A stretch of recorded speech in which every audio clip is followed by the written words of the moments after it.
Hey, I see you over on YouTube. Um, Trying to make sure all my internet stays because for some reason it seems to be telling me that it's like popping back and forth.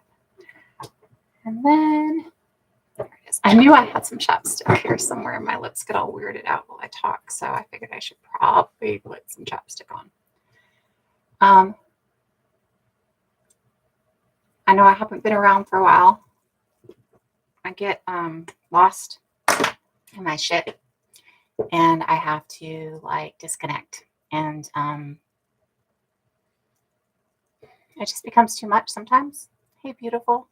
And so I tend to disappear for periods of time. Social media is not really my thing. I don't do social media. TikTok is something I'm trying to use to try and disperse and dispense information because I understand that writing books doesn't dispense information as easily anymore. Like people need videos and need that instant info. And so that's why I use TikTok. I do a lot of writing as well and things like that.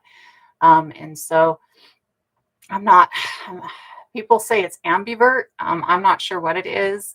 I don't, I love humans and I really enjoy people. People are hard for me sometimes too, right? As much as I enjoy them. And so for me, I have to disconnect for a while. And so I know that I will disconnect for a couple weeks and then I'll come back.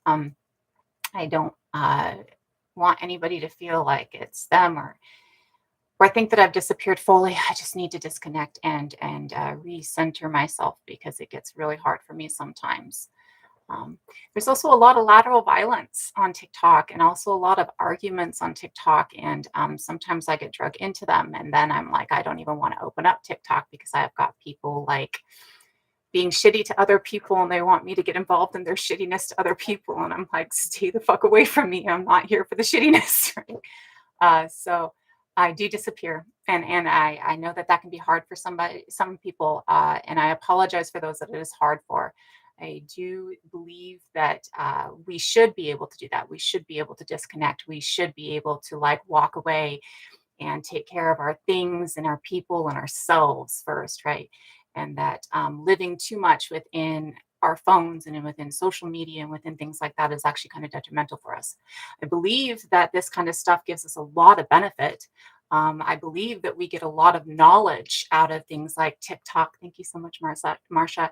I believe we get a lot of knowledge out of TikTok and things like that. I believe that, like, I personally am one of those people that believes clickbait is a good thing because it captures your attention. If you can just walk into it and actually get real information, that we're at a point in our society where 15 seconds is what we need to catch us, right? We all want to be caught within 15 seconds or we're done. And so I totally find these things to be a positive and find these things to be something that really give us so much more information in this day and age. I also am the person that I put down my phone for hours every single day. Like I put down my phone and go do something else. People will be texting me and they won't hear back from me for a couple hours because my phone's over there and it's on silent all the time. And I don't scroll. I don't doom scroll. I don't do things like that. That's just because I grew up backwoods and off grid in indigenous communities prior to all of this. I'm like in my 40s. And so this shit, my first cell phone, I was in my 20s, right? So like this stuff wasn't happening when I was a child. Good morning. And so because of that, I just don't social media a whole lot. And so I definitely need to disconnect. I do want you all to know that I will definitely come back. It just takes me some time sometimes because I just got to get out. Well, and I don't doom scroll, but like I have a feed that gives me like new news. And so like I'll scroll through my feeds that give me new news, but I can't like Facebook.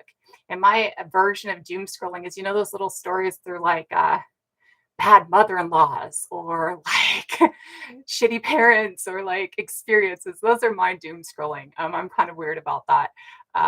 I always love the stupid little stories. They used to have like these little rag mags when I was little that would have like true stories in them. And those are the ones that I would go for. But I just want you to know I'll come back. It just takes me some time sometimes. And I've had like 2 camping trips in the last month, and then we're poly, and we had somebody involved in our relationship that wasn't positive for like 2 weeks, and so that was a lot of energy. In between the camping trips, it involved other people and that and everything else, and then like there's people in here in their lateral violence kind of trying to drag me into their lateral violence, and all of it together makes me go, okay, I'm just done for a couple minutes. I'm just stepping back for a couple minutes so that my sanity stays in place. um and all of it reaches a point for me sometimes where it's just like too much other humaning, right? And so just know that when I disappear, I'll come back. It'll just take me a little bit. And I know that it can be hard um, for people who I enjoy and who I appreciate. It just is one of those things that I have to do. But do know I'll come back. Um, I have done a couple of things in the last couple months, and I don't think a lot of people know, but I did get my children's book out, and I want to do a video on it. I haven't done it yet, but I can share a little bit of it. Um, and so it is up on Amazon, and it's free on Kindle Unlimited, and it's a children's book, and it is about, well, I can read the inset on it. This book is meant to teach many different points. That art is filled with mistakes, and those mistakes make art more beautiful. Like life is filled with mistakes, and those mistakes make life more beautiful. That when one is panicked or uncomfortable, grounding and centering to the world around you will bring you back to the present and help with that panic. That the world is more than us. It is an entire community that we are connected to. Please feel free to point out all or none of these things as you read this to your learning peoples. And so this is the book. It's called We Are We, and I will post a video with it and post the link for it probably later today. I'll try and do that and do a read through on it. But it is all my artwork that I've done. And many of you guys got a chance to sit and watch me do the artwork.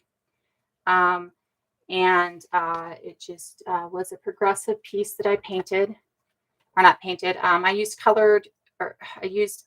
watercolor pencils to do. And so it got progressively more involved. And I have the next one planned already. And so I'll be doing the next one shortly. So I do have this, and I'll get more information on that out. So I do have a lot of other things that I'm working on besides just TikTok and just getting videos and stuff out too. Just so everybody knows, a lot of times when I'm not on here, I dive into video games just because it's easier for me. But when I'm not doing that, I'm really trying to work on getting other stuff out and other forms of information out. I'm going to go ahead and talk on Erectus and early species again today. That's an easy one for me because it's one of those things that, I can really interact with and I know enough of. I know enough of other things, right? But I'd love to talk about the new human species, but I haven't gotten enough to do a deep dive in, and there's not a whole lot of information on them yet, so it's not something I know a whole lot about. And Erectus being the founding of so many other species kind of gives us the ability to talk about all of that other species, or all of the other species that are involved underneath Erectus. And so it makes it a little bit less thought for me, so it makes it a little bit easier for me to talk about, right? I don't have to go and research right before I'm talking about it and shit like that. As always, all of my sources, all the articles that, well, not all the articles, many of the articles that are easy for other people to access are on my enwidaord.com website. That is my website. It just posts different articles from scientific journals, from reputable sources on that website so that people can find them.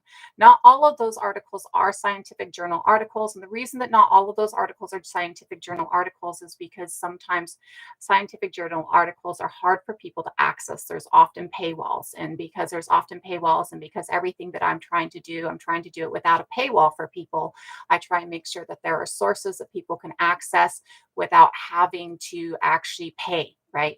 And so if there's an article and it's through like say CNN or through New York Times or something like that, it will have like a list of contributors or a bibliography at the end of it usually, and so that you can use that to go and find those sources and go and look deeper.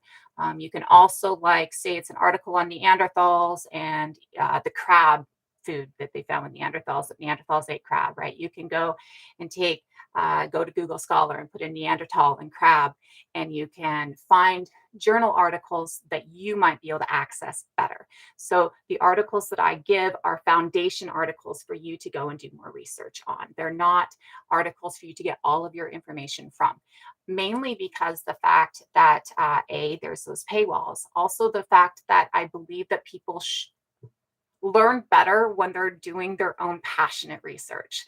I believe that when we're passionate about something and we enjoy something and we're digging in on our own, then we have a tendency to learn better. We also learn better when we're asking questions, or when we're asked questions and we have to figure it out in our own brain. And so, because of those, I do make sure that I'm trying to encourage that in people. I do make sure that people,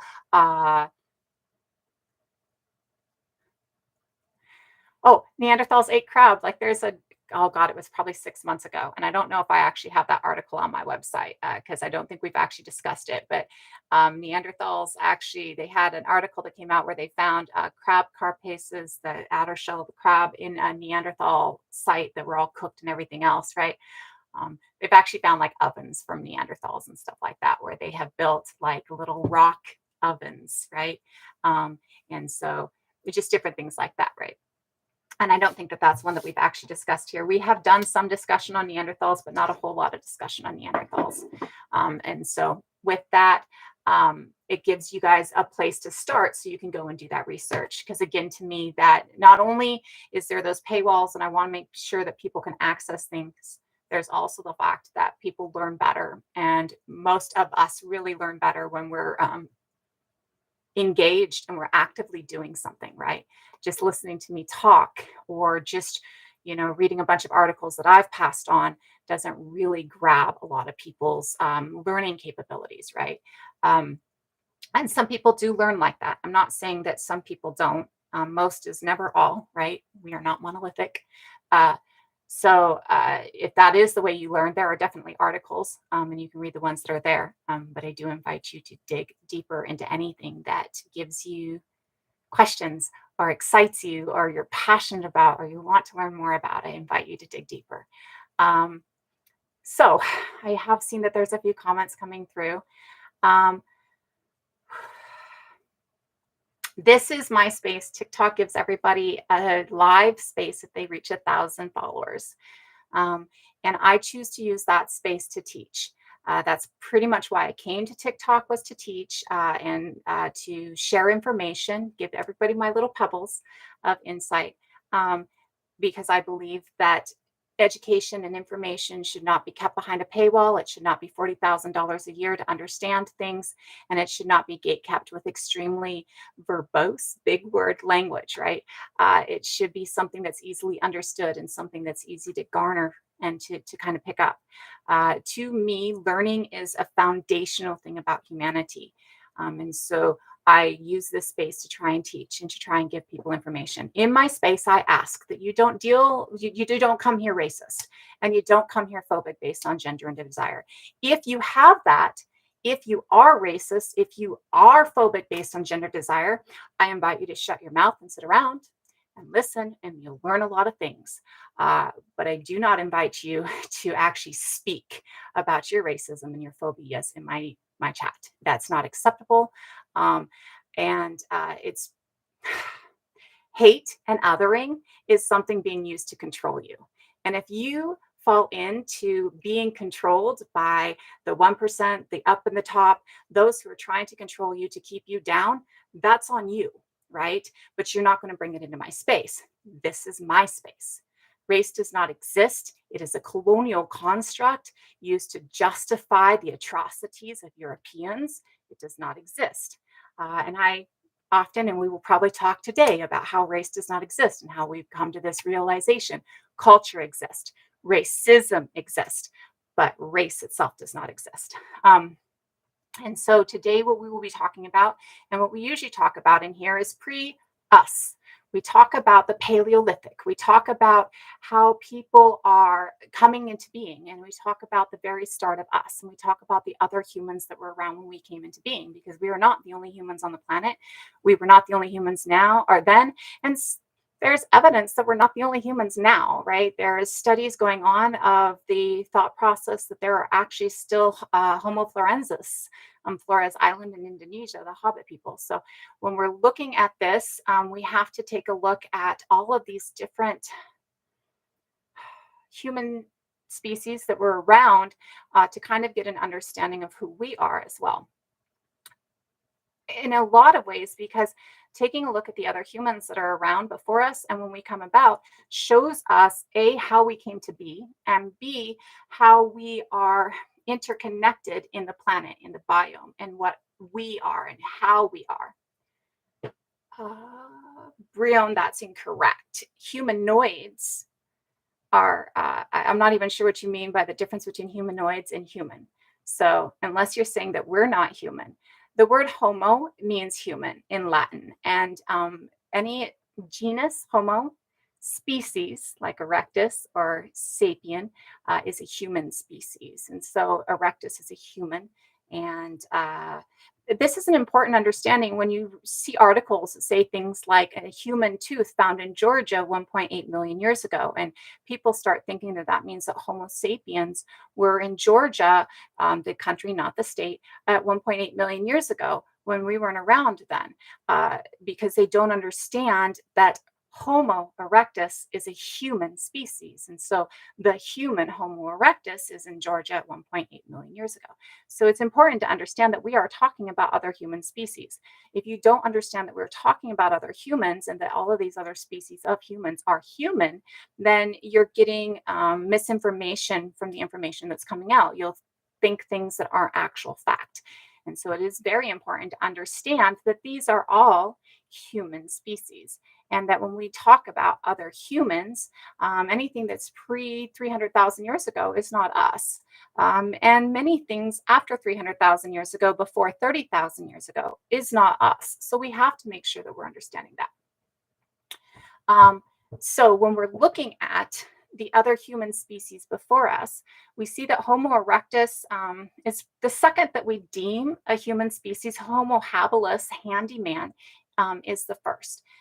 We thought for a long time that Homo habilis was the first tool user and had created the Oldowan tool complex. And we found out last year that the Oldowan tool complex is actually created before Homo habilis by Paranthropus boisei, which Paranthropus is their genus. So they're not a human species, they're a Paranthropus species.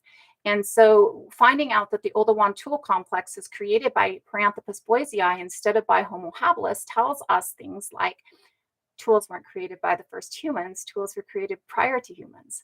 Homo habilis doesn't actually change the Oldowan tool complex, they just keep going with the Oldowan tool complex. Inspired. So, what is the subject that you don't think I have enough information on to understand? A. B. Who are you to tell me that I don't know what I'm talking about? Just so you can actually like tell why you think that I don't know what the fuck I'm talking about. Because if you're going to tell people they don't know what they're talking about, you should actually like tell them why you think that you have more weight than they do. Just saying. So when we look at that, what we're seeing is that because Homo habilis isn't the first to create tools, Paranthropus boisei is the first to create tools. We see that Homo habilis isn't actually changing anything. Homo habilis isn't actually moving anything forward. So that first moving forward really comes out of Homo erectus. So Homo erectus comes on the scene. Homo erectus comes on the scene at about 2 million years ago. And when Homo erectus comes on the scene about 2 million years ago, our most recent understanding is that Homo erectus actually comes out of a convergence of species. So my evidence all comes from journal articles. And the inwitaord.com is my personal website where I've assembled bibliographies. And so you can go to that personal website where I've assembled bibliographies and you can go there and find articles that will lead you into more information. We were just talking about that. So the alleles for light skin don't come around until 900,000 years ago. By that point, Homo erectus was around for 1.2 million years, 1.1 million years. And so because of that, the first 1.1 million years of Homo erectus, they are actually dark of skin. And of course, it's a scale. It is darker on the scale. It doesn't mean that everybody's really dark. There are going to be some people that are lighter. It does mean that the person here who is over 1 million years old is actually dark of skin. And this representation is done by Kinnis and Kinnis, which you can access from my website as well, right? I did not just lie. All of that stuff is sourced. So have fun with that. So Sheila, you're correct. What they're saying in those articles about 500 or 5,000 years ago, light skin, and they're not saying that light skin doesn't exist. They're saying that light skin is not the majority of the population. At about 7,000 years ago, we see that two different groups of people move into Scandinavia. One is dark skinned and blue-eyed from the southern part of Western Eurasia, and one is light skinned and brown-eyed from the eastern part, the steppes of Eurasia. And those two groups moving in are actually coming in, one with darker skin and one with lighter skin. Again, these are ranges. They're not everybody's really dark and everybody's really light. They're ranges of skin tone. But we do see that the alleles for light skin come in at 900,000 years ago. Inspired, or whatever your name is, I've actually shown you how I've proven it. You can go to the website and you can look. Otherwise, you're done. Thank you for your arguments. Devil's advocate for what? Take it somewhere else. You can actually dig in deeper, or you can decide that I'm wrong and scroll on.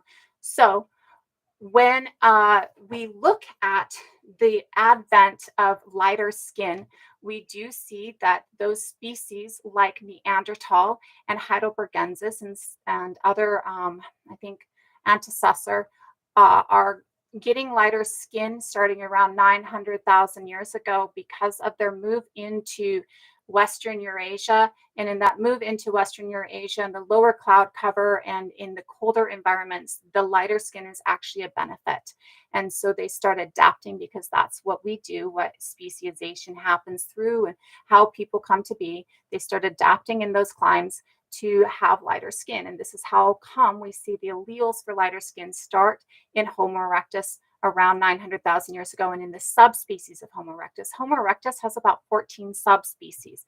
About half of paleoanthropology calls them separate species and half of paleoanthropology calls them subspecies. I am in the half that calls them subspecies.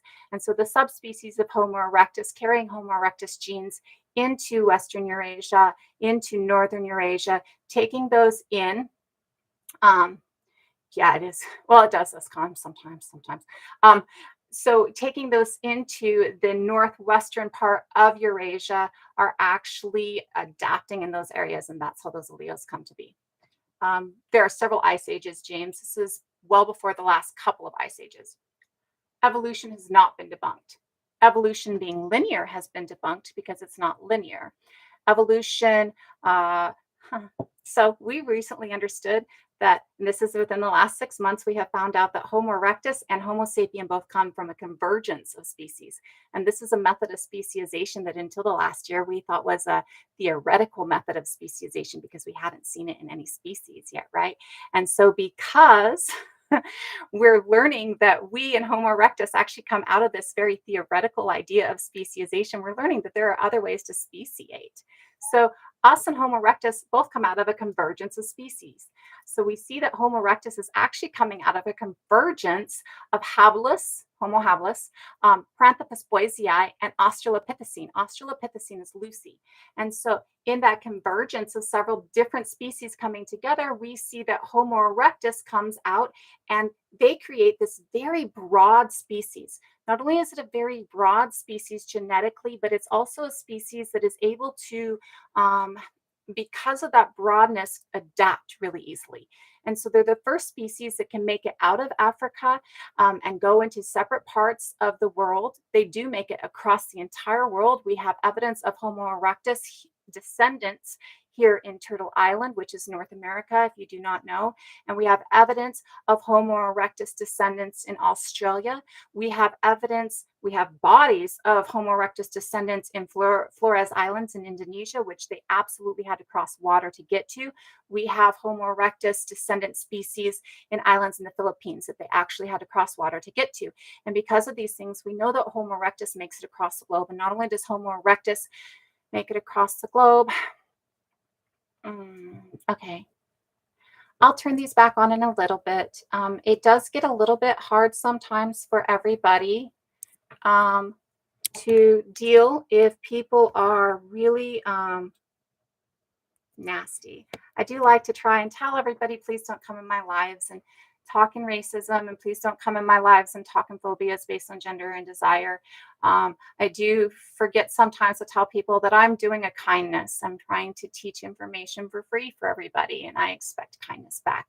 And I do typically, though I did not today, try and remind people that if you're going to come at me and tell me that I'm lying, you need to have the evidence to back it up, because I have the evidence to back up what I'm saying. Don't come out here and tell me that I'm lying, because I'm not. I may not have all the evidence, and I'm well aware of that. If you have new evidence, I welcome you to give it to me, right? I absolutely am always looking for more information. That's how you should be. That's how I am. We should all be always looking for more information on the subject. But I'm not lying. Lying would be to be deliberately deceiving you. And well, some of my things may have been replaced with a new thought sometimes. Like earlier this year, we thought that Homo sapien is, 300,000 years old, and Homo sapien comes as an evolutionary step. And then recently, we've realized that Homo sapien comes from a convergence of species instead of a direct descendant of our antecessor, right? When we've realized that, I change my understanding and I give you the new understanding. But I'm not coming in here telling you falsehoods. I'm coming in here telling you the information as it is now. And it could change tomorrow. And I tell you that frequently, that it could change tomorrow. And if it changes tomorrow, I'll bring in the new information. If you have information that says that my information is wrong, you're more than welcome to tell me what information you have that says that my information is wrong. Please do. But tell me what information you have that tells me my information is wrong. Don't just come in here and tell me that I'm a liar. Just come in here and tell me that I don't know what I'm talking about. I have degrees that are for what I'm talking about. This isn't something that I just fucking spout off. This is something that I've put a lot of time and a lot of effort into. I started reading an archaeological text. That's how I learned how to read. So I've been doing this for over 40 years, right? I've been studying these things for over 40 years. And then I went and got degrees on these things. So when I'm giving you information, I'm giving you information as somebody who has put a lot of time and effort into it. I would not say on any level that I'm an expert, but this is my area of expertise and this is my area of focus. And so I do have more information than the average person on it. And I am always trying to find more. Again, if you think that my information is incorrect, you're welcome to tell me what the correct information is and why you think so. You are not welcome to come into my space and tell me that I'm a liar or that I don't know what the fuck I'm talking about based on your words. Just you. It's rude. It's obnoxious. And you all need to learn a better way to human. I'm really getting sick and that's the lateral violence stuff that's driving me nuts right now. Well, that person isn't the person that you think they are. Well, you know what? Neither are you, and I don't know you. You're a stranger. Why you think that you as a stranger can correct me is incorrect. Go to your own space, get 1,000 followers, actually do some work on TikTok and get 1,000 followers and start preaching what you think you know. Start teaching what you think you know. Start putting time and effort into other people because you're obviously not. Just saying. Okay.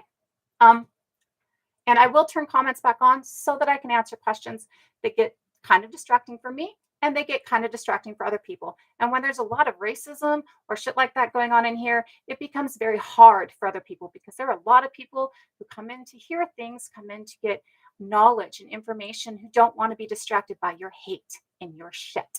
Just saying, right? Nobody wants to be distracted by your hate and your shit. And one of the main things that I teach in this space is the fact that the government, the people in charge, the narcissistic God kings, are trying to get you to hate the people next to you so that you can continue to allow them to abuse you. So when you're coming into TikTok and you're being hateful to other creators on TikTok, what you're doing is you're playing into those in control. You're playing into the government's thought processes.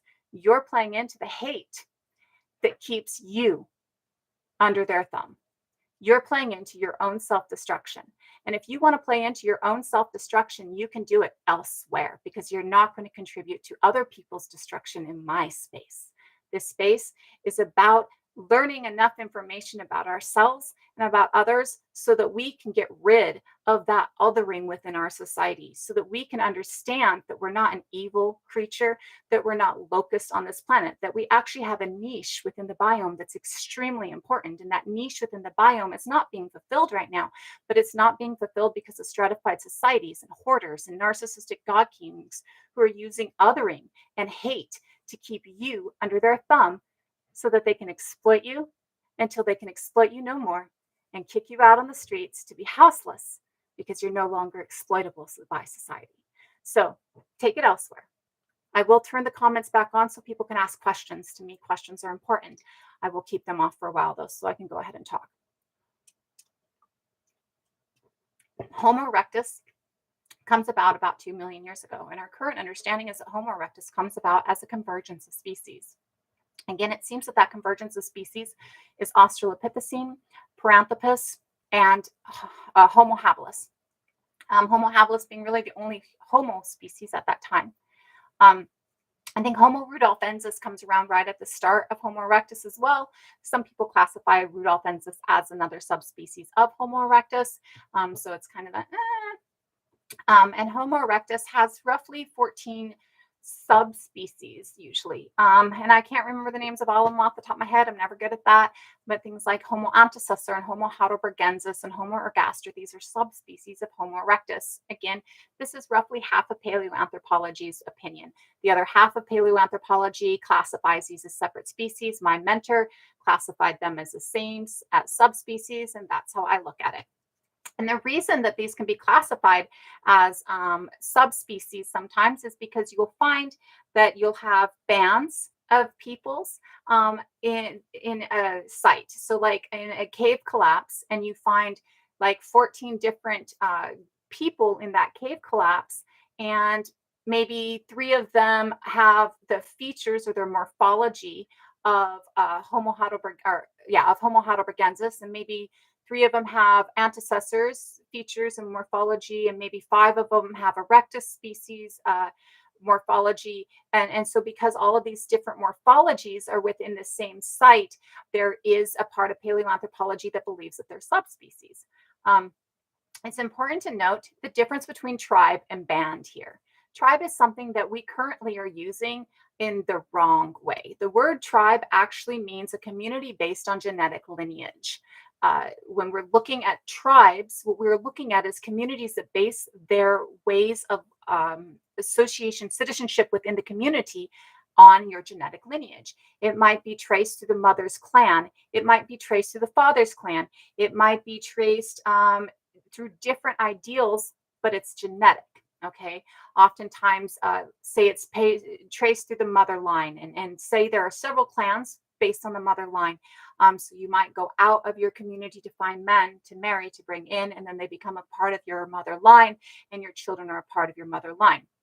If it's based on a father line, you go out and you find women and you bring them in, and then you see that, based on the father line, they become a member of the community, and the children become a member of the community. That is what a tribe is. A tribe is based on genetic lineage.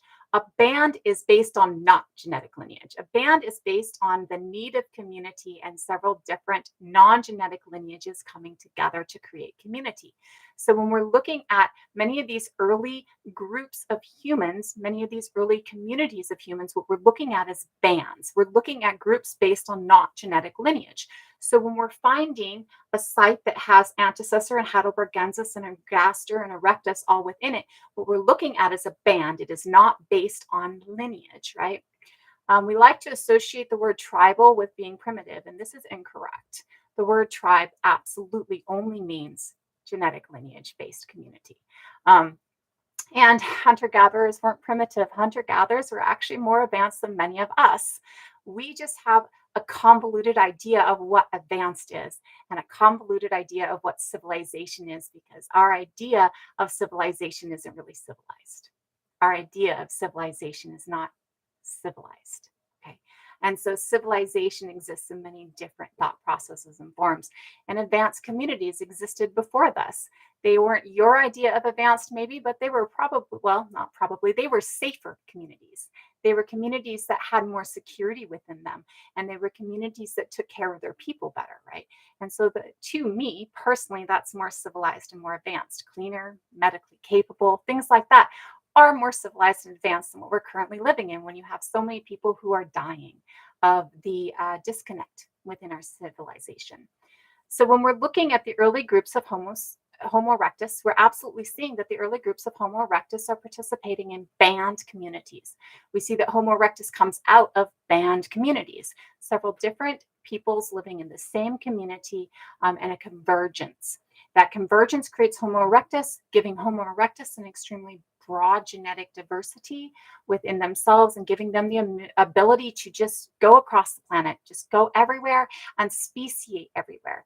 A lot of people will talk about, what is that word? I can't remember the exact word off the top, but about speciation is a regional thing, right? About speciating in different regions. A lot of people kind of take that to mean that Homo sapiens speciated in different regions, and we did not.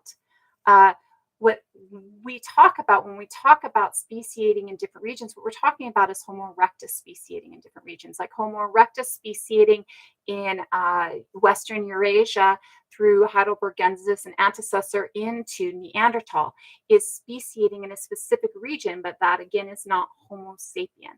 Homo erectus through probably antecessor and Heidelbergensis, again, speciating in Eastern Eurasia into Denisovan is not us speciating in Eastern Eurasia.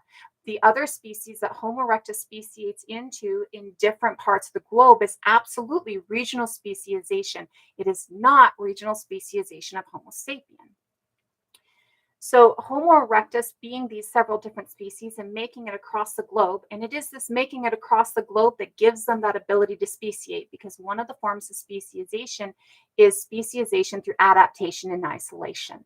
This is the most common form of speciation, and it is when a group is isolated from the rest of their community and they adapt to a specific area within that isolation, and those adaptations create a unique group. In genetics, in evolution, this was explained, and it's even in the books that I have explained as deer. And it's explained as having a herd of deer, and they have a summer pasture on one side of a mountain range and a winter pasture on the other side of the mountain range, meaning during the summer, they're on the western side of the mountain range, and during the winter, they're on the eastern side of the mountain range. It's more temperate on the eastern side of the mountain range during the winter, and this side of the mountain range, the western side of the mountain range during the winter is so cold that they can't live, right? And so they're going back and forth across this pass every year. They're migrating every year from their summer pasture to their winter pasture. And in the middle of that migration, one year a landslide happens. And in that landslide in the past, you see that the two different sides of that herd of deer end up on two different sides, and they're unable to come together again, and they're unable to do their yearly migration. So one is kept in the winter pasture or in the summer pasture on the western side of the mountains, and one is kept in the winter pasture on the eastern side of the mountains. And so as they're adapting to this space that they're now isolated within from the rest of their group, and they're unable to migrate back and forth, they adapt with specifics for that area. So you might see that those who are on the summer pasture side in the west now have really harsh winters to deal with. So they adapt to get really thick coats in the winter, and maybe they get like a white tail, which is how white-tailed deer come to be. And so this gives them the ability to kind of hide out a little bit better in the winter. Whereas those who are on the eastern side, where it's more temperate during the winter, have a tendency maybe to not get thicker fur and not get that white tail. Maybe they end up getting thinner hair, or maybe they don't shed anymore, right? And they have a tendency maybe to get dappling pattern because the dappling pattern in the forest works better for them, right? And so as they're adapting to their specific areas, they become two separate species. After several, probably 1,000 generations, nobody's kind of really rated how many generations it needs to speciate. But after several thousand generations, we become two separate species. And in becoming two separate species, because we have a recent common ancestor, it's likely that we can still interbreed, right? But that interbreeding isn't going to be as easy as it would be if we were all one species of deer, right? And so when we're looking at the way that Homo erectus speciates across the globe, this is how Homo erectus speciates into other species. They end up in isolation in Western Eurasia as Heidelbergensis as antecessor, and Heidelbergensis and antecessor within Western Eurasia speciates to adapt to the low sun environment and into the cold weather environment. So with Neanderthal, this means that adaptation within that environment, they got shorter and stockier because the epidermis, your skin, has many jobs, and many of those jobs have to do with protection. One of those jobs is retention or dissipation of heat, retaining, keeping, or getting rid of heat. So if you have a shorter, stockier body, less epidermis, less skin, it retains your heat better, holds your heat better, right? And so if you're in a cold environment, you're going to be shorter and broader so that you can retain your heat better. Lighter skin is an adaptation for this as well. There's new studies that show that lighter skin might be a cold adaptation, like lighter skin might actually help retain heat. I haven't dove too far in those, so I don't know all the ins and outs, but that is some new studies coming out. And with that, along with the short and stocky, this becomes a retention thing, right? We also know that melanin, which everybody has, I have melanin, even somebody who's extremely light, even a redhead has melanin, right? Melanin is what is in our skin and what it is in our eyes. And the abundance of melanin, the higher concentration of melanin protects against sun. Less concentration of melanin is less protection against the sun. And also higher melanin in its protection against the sun protects you from overdosing on things like vitamin D. It's vitamin D, right? Fuck off, Sarah.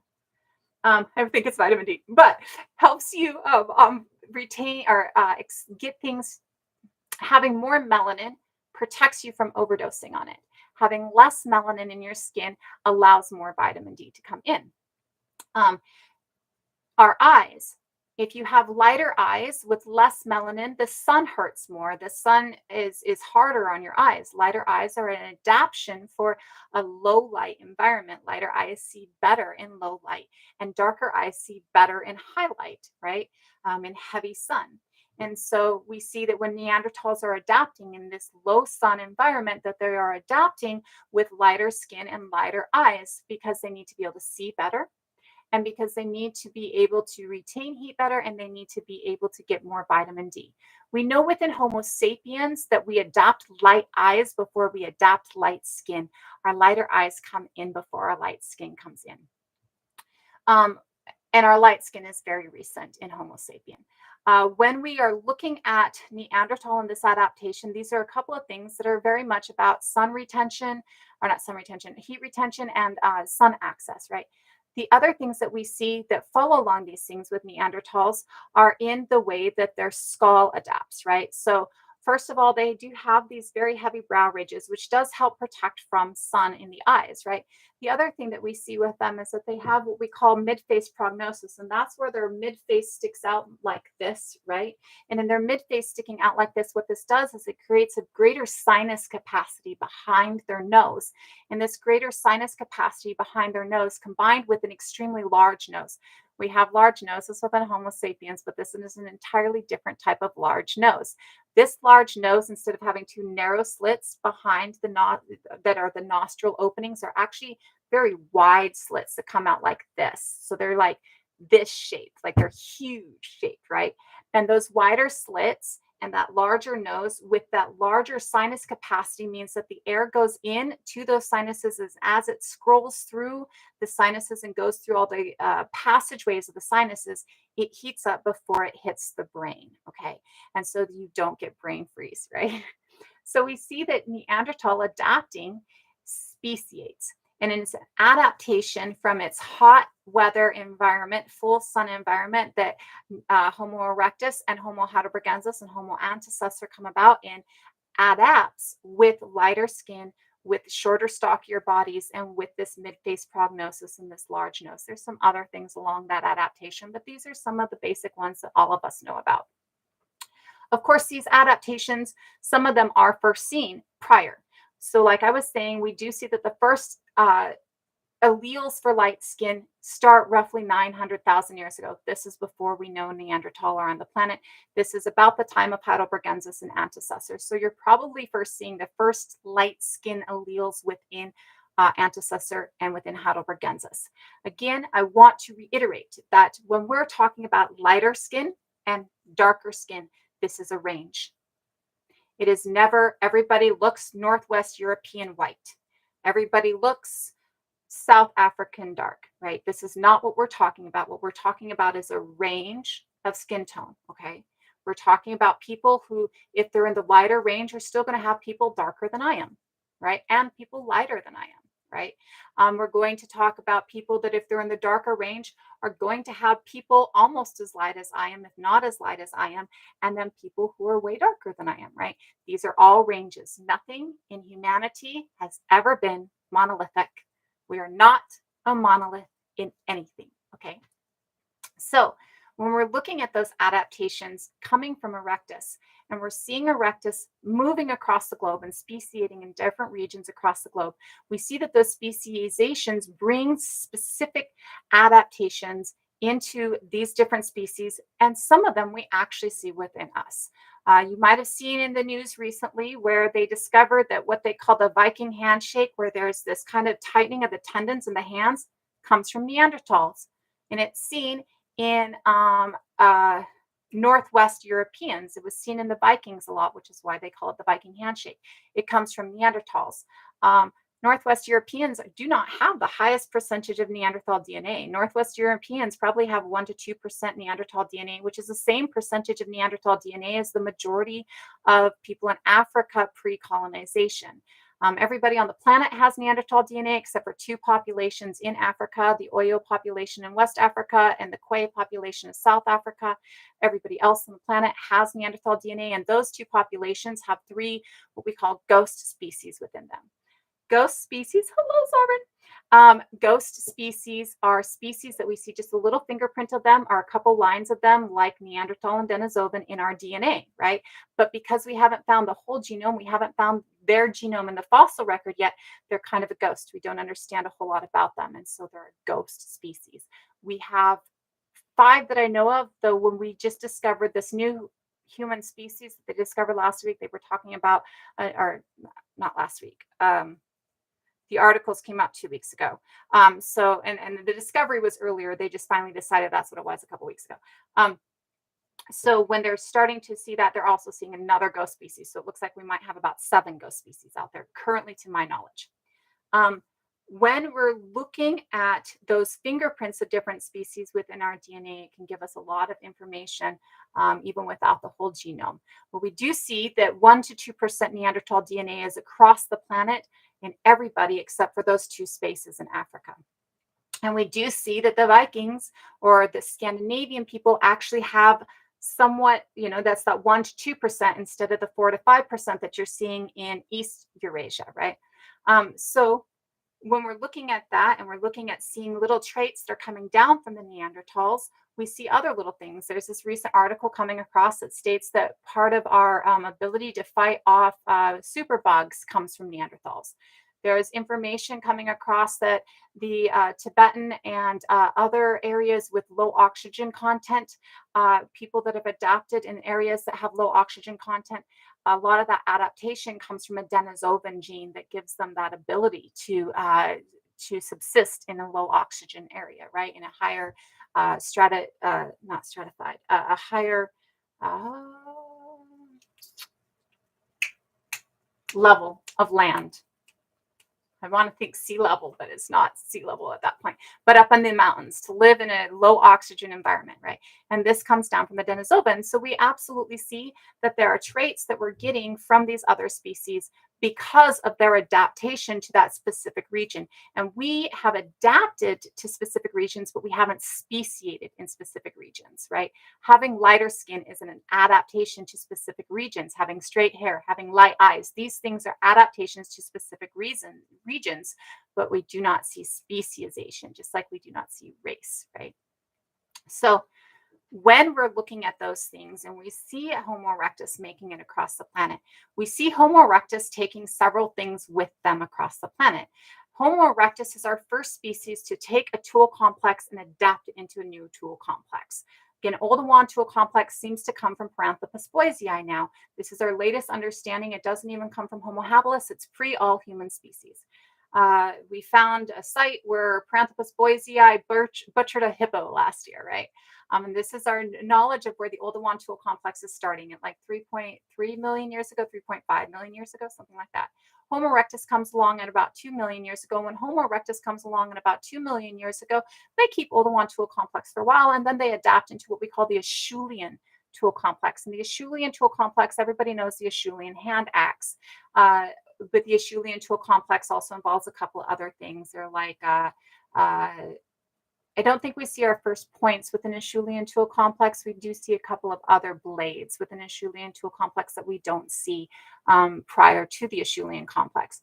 This is the first evidence of adapting and adaptation. This is something that is unique to humans, right? There are other species on the planet who can use tools, who can make tools, who can adapt their environment. The fox adapts the environment by creating a den. The beaver adapts the environment by creating a dam. Off the top of my head, the corvids will create tools. You can give them a bunch of straws and they'll make like this long little tool so that they can get things. There's all sorts of evidence of this and all sorts of videos you can watch on this. So we're not the only tool makers on this planet.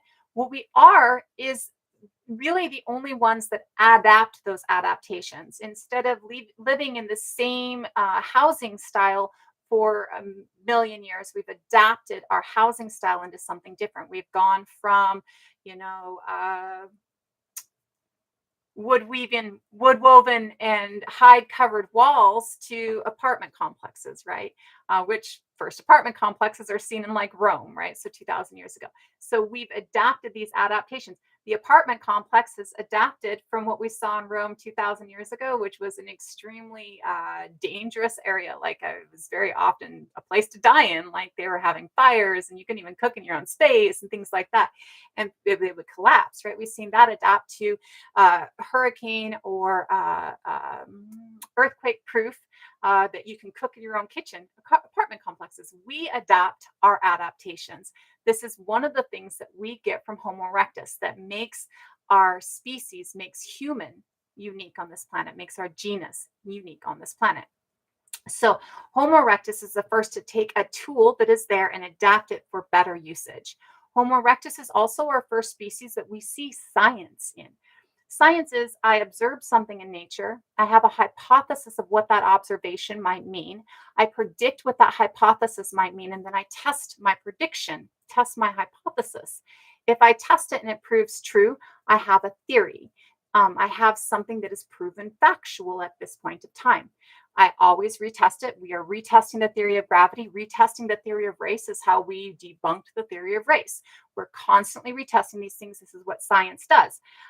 If your theory and your hypothesis and your prediction and all that stuff is on stone tools, then every time you make a stone tool, you're constantly retesting it, right? If your testing fails, then you go back to your hypothesis and you have to rework that whole thing out. So Homo erectus has our first science. Homo erectus, you can see that in the fact that they're adapting their tools, but you can also see that in the fact that Homo erectus is our first user of fire. Homo erectus is the first one who is actually out there controlling fire. Like others are going to use fire prior to this. Others are not controlling fire prior to this. If lightning hits a tree and a cat's in a tree and the cat gets roasted from the lightning hitting the tree, I might go and eat that cat It smells good. I am not going to understand that I can control that fire later until I get to Homo erectus. And Homo erectus learns how to. Now, how Homo erectus learned how to could have come about in a few different ways, and we don't know. A couple of different thought processes, personally from myself, are different ideas that I know of how fire was controlled early on. So maybe Homo erectus is flint napping. And they get a spark, and that spark lands on a pile of leaves, and they realize that they hit these two rocks together, they can create fire. So now they have to figure out which two rocks. They might go and hit a bunch of different rocks, and that one doesn't create a spark, and that one doesn't. Oh, that one creates a spark. That's the one we need. That's the one we need, right? And now I've got to figure out how to feed that fire. How do I keep that fire going? I just burnt up all my leaves. What do I need to feed that fire with? Well, I know that if lightning strikes a tree, the tree burns. So maybe I need to feed that fire wood, right? So now I've learned how to make fire, and I've learned how to feed fire. Maybe I go and fire has struck a tree. I take a branch from that tree and I bring it home and I feed that fire and I feed that fire. I know how to feed that fire and I keep that fire. But now I have to make sure that if that fire goes out, I can recreate it, right? So maybe I take a coal from that fire and I take that coal and I put it over on a rock because I'm saving that coal for later, and it dies. And I go, well, shit, that didn't work. I have to feed it. So I take that coal and I put it on a rock and I feed it a little bit, but that creates fire and then it dies. So I take that coal and I'm like, well, maybe if I put some moss around it and I put it in a container instead of on the rock where the wind can get it. And so I put some moss around it, but it eats up all that moss.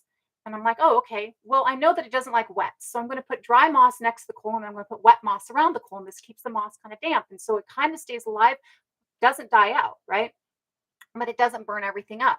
But now I'm like, well, like I'm doing that and I'm putting it inside two shells, but it dies because it has no air. So now I understand that I have to take and put something that's tinder around it and then something that's damper around that.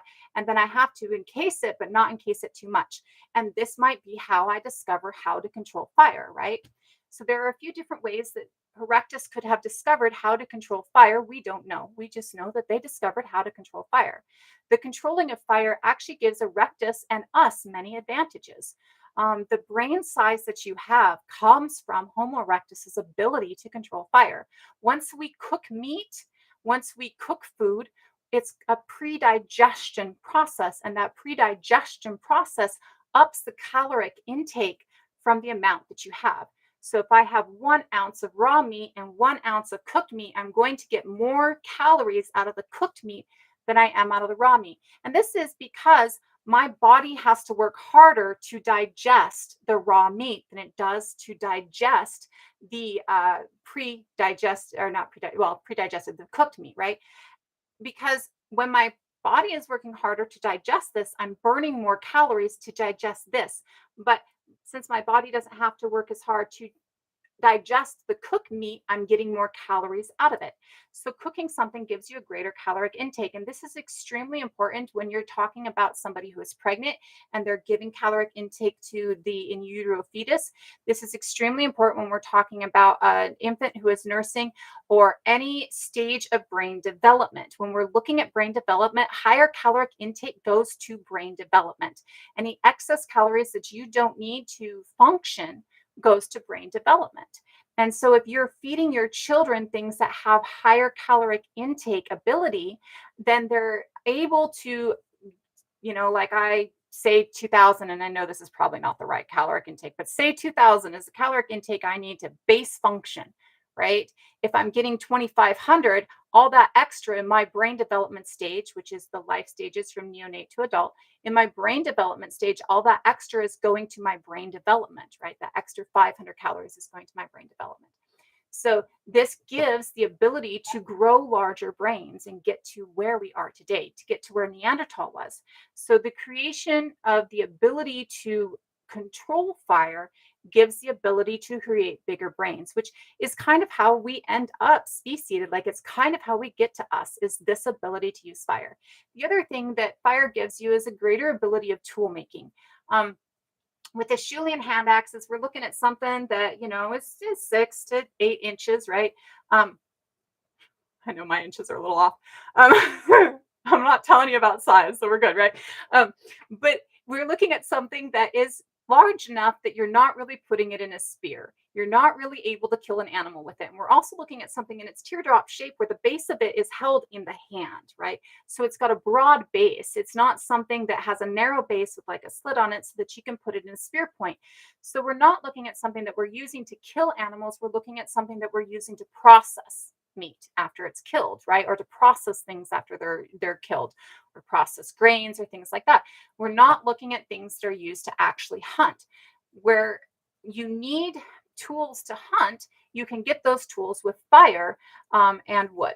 So if I have a sapling that I cut, that was in a beautiful straight sapling, and I was like, oh, this one's going to make me a good spear. And I take it back and I put it next to my fire and I heat it up. It gets really nice and hot, and then I roll it away and it cools down. And then I roll it back to the fire and it gets really nice and hot, and I roll it away and it cools down. This tempers wood. This is how we temper steel today. We get it really hot and then we put it in water. We get it really hot and then we put it in water. This is tempering. And so when you temper something, you create something that's harder than the original.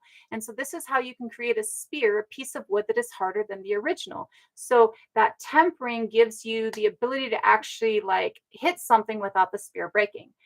Now, if you were to take a knife and sharpen a piece of wood, maybe you were a kid and you did this, my sons did it, I know I did, right?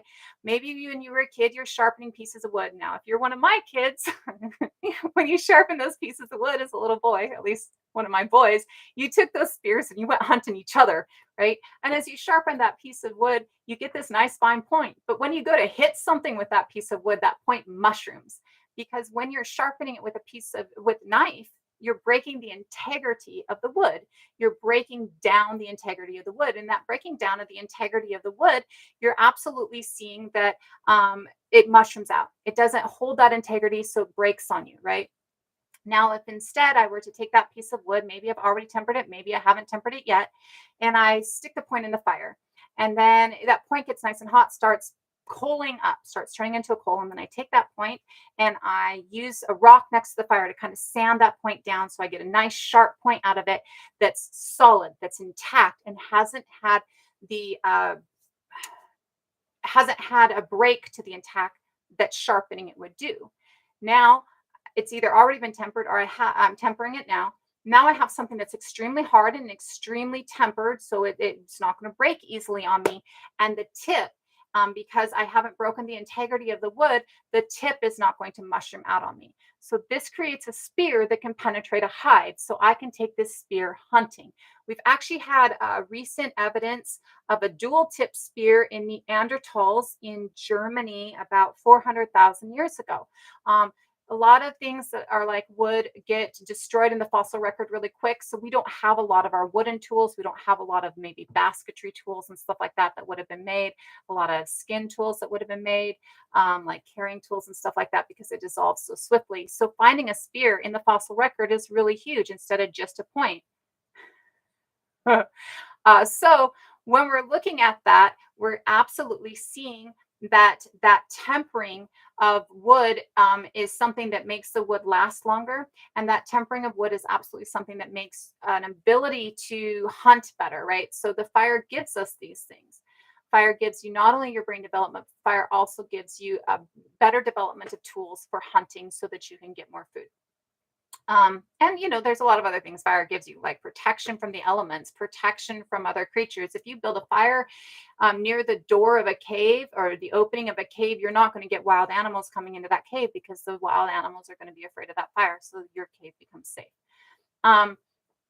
So when we're looking at those things, these are a couple of different early things that we see with Homo erectus. I have many more things that we're going to go over, but I am going to open us up for questions for just a couple of minutes so that I can actually go ahead and answer anything that I've gone over. If it's not something that I've gone over, I might not answer it yet, but I will let you know that I will be answering it in a couple of minutes, just so that you know. I'll probably only open it up for a few minutes, and then I'll probably turn it to subscribers only so I can read back through questions, just so you're aware of what's going on. I don't usually leave it on for too long unless it's actually calmed down and I can, right? If we're not looking at a bunch of people being crappy, then I can go ahead and leave it on for a while. But if we're still dealing with a lot of stuff, I don't want to keep them on for too much. Thank you, everybody who contributed to the live goals. And thank you, everybody who followed or subscribed or shared. That's really awesome. Thank you, Lewis. Hi. And if there's any questions, I'm totally willing to answer. We did evolve. It's not what most people think evolution is, though. Evolution isn't linear. It's not really a family tree, it's a web.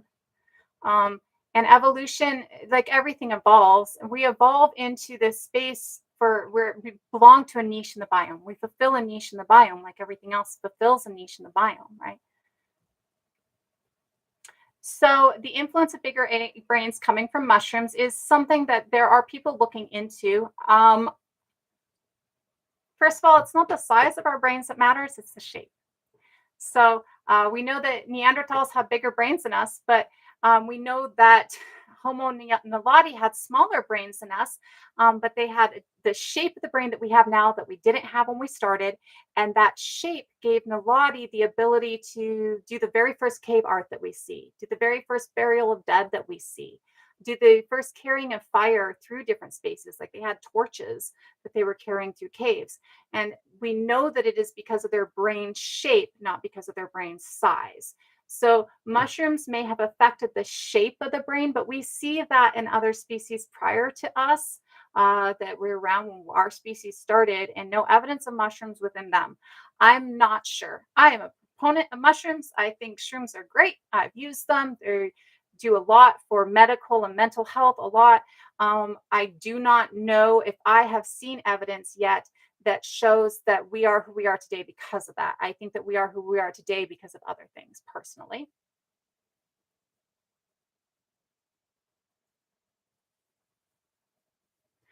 The protruding brow ridge. No, so our protruding brow ridges are our heavier brow ridges are a completely different one, right? Ours look different, right? A lot of people are like, oh, I know people with no chin and heavy brow ridges, but it's a different shape. The protruding brow ridges, to my knowledge and understanding, is mainly a sun thing. It's mainly a shade thing. It kind of helps shade the sun. It's like sunglasses in a lot of ways, right? And bigger brains does come from diet. It comes from having more ability to intake calories, more caloric intake. And we absolutely evolved. We were not created. Margarita, what other things? I'm not sure. Can you clarify like what I was saying when I said and other things, just so that I know what we're talking about? I do know about the new Homo species discovered last month, Heather. We have been talking about that in a couple other lives, but I wanted to talk about something that I personally was more knowledgeable about today because it's less brain work for me. But we have talked about them recently.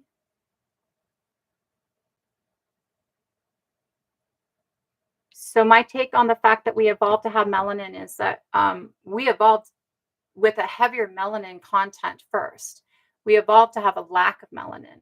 And nobody lacks like nobody completely lacks melanin. I have melanin. My redheaded partner has melanin. But the less melanin that we see in people is an adaptation to area, and it is a later adaptation. Albinism and melanin, well, so albinism is a complete lack of melanin, but we haven't really evolved to that. That is just something that happens sometimes, right? It's one of those genetic things that happen sometimes. Um, I don't like calling it like a defect or a mutation because I don't think that that's what it is. But it is one of those things that happens sometimes where somebody just lacks melanin, and it can happen in any ethnicity. You can find people in extremely dark cultures that have a lack of melanin and are albino. But light skin is not a lack of melanin; it's just less melanin than darker skin. Hey, Pink. So CBF, that E word that you're using is a slur. I'd prefer if you didn't. You're talking about the Inuit, the Inupiaq, Arctic peoples within northern North America, right? So within northern Turtle Island, right? Turtle Island is North America, Abayala is South America. And when you look at Inupiaq people or Inuit people, some are lighter and some are darker. That lighter skin is generally an adaptation because they're an Arctic people. Many Arctic people have lighter skin. though there are many who have darker skin as well, right?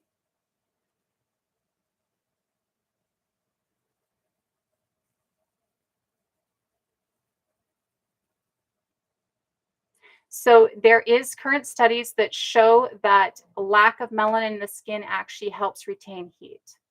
Um, and I don't know enough about them to really discuss them fully, but I have seen studies that talk about a lack of melanin is actually a heat retention. My theory is not my theory. I'm telling you the facts as we know them currently within my field, right? These aren't my theories. These aren't my well, some of them are my perceptions, absolutely, because as an Indigenous person, I bring a unique perception onto a lot of things. But I'm not talking about so much my perceptions as the facts that are coming across within the archaeological and anthropology community. I did, didn't I, Mass? Um, Homo erectus didn't come even close to killing us. Homo erectus was gone by the time we converged as a species, because our current understanding is we started around 300,000 years ago, but we don't converge into a species until 135 to 125,000 years ago, and Homo erectus is gone by 170,000 years ago. So Homo erectus is gone before we converge into a species. Homo erectus helps create us, but they definitely have nothing to do with our ending. I mean, we're still here, right? I do not know a single scientist who is a I don't know a single scientist who says we were created instead of evolved. There are different theories of evolution that people disagree with within the scientific community. Yes, absolutely. But there's nobody within the scientific community that believes that we were made, that we were created. Unless you're talking about created by the biome. The earth created us, just like the earth created the cat. Well, we kind of took a little hand in that one when it comes to the house cat. Or the earth created the woolly mammoth, right? Or the earth created the tiger, right? The earth created us. We evolved from something. That's what evolution is the earth creating something to fill a need, to fill a niche, right?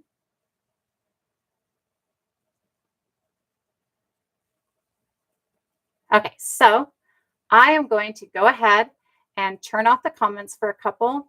I'm going to go ahead and turn them, and I'll give you guys just a second to give out your last comments. And then I'm going to turn them to sub-only chats so that I can go ahead and read through some of these and see if I can answer some of these questions. Okay. Thank you, everyone. Okay, so I'm going to go ahead and read back through some of these and see what I can answer. Some of them, again, we'll get into it in a bit. Some of them I've gone over, so I'll go ahead and make sure that I clarify what we were talking about.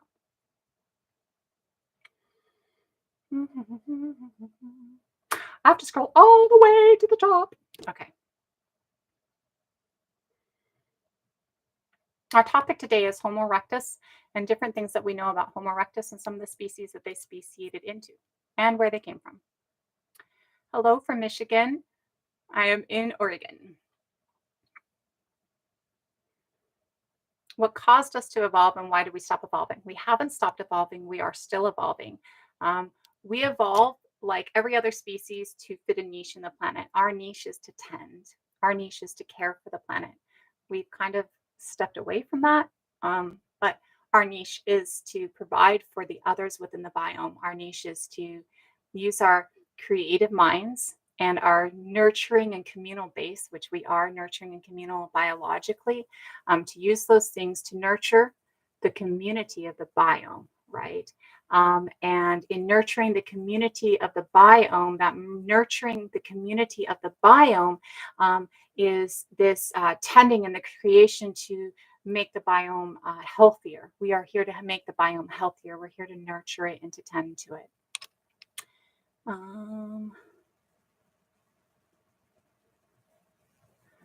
Let me see. I got to get back up because something popped me all the way down. Okay. Okay. Okay. Whoever.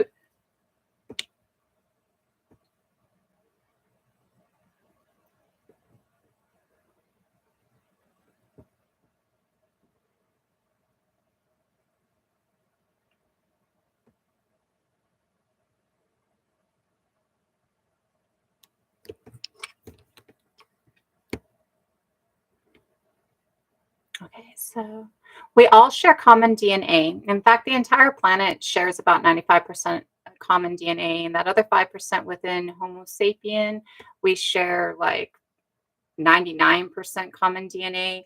And then it's like that 1% that isn't common. Um, I don't know why you asked nation of what, because I wasn't talking about any specific nations to my knowledge.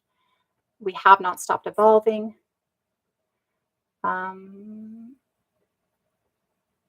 Evolution isn't really about common ancestry. So the theories of how people evolve or how things evolve, one of them is in isolation. And so that would not be common ancestry, it would be separation from common ancestry.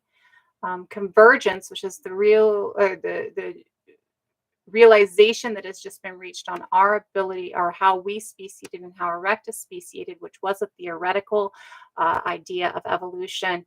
And they just proved the theory correct with their understanding of how we speciated and erectus speciated, is about having multiple different ancestries. Naledi is Naledi, Danny.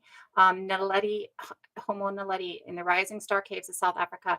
Uh, to my knowledge, we don't know who they come from, but they do originate in South Africa.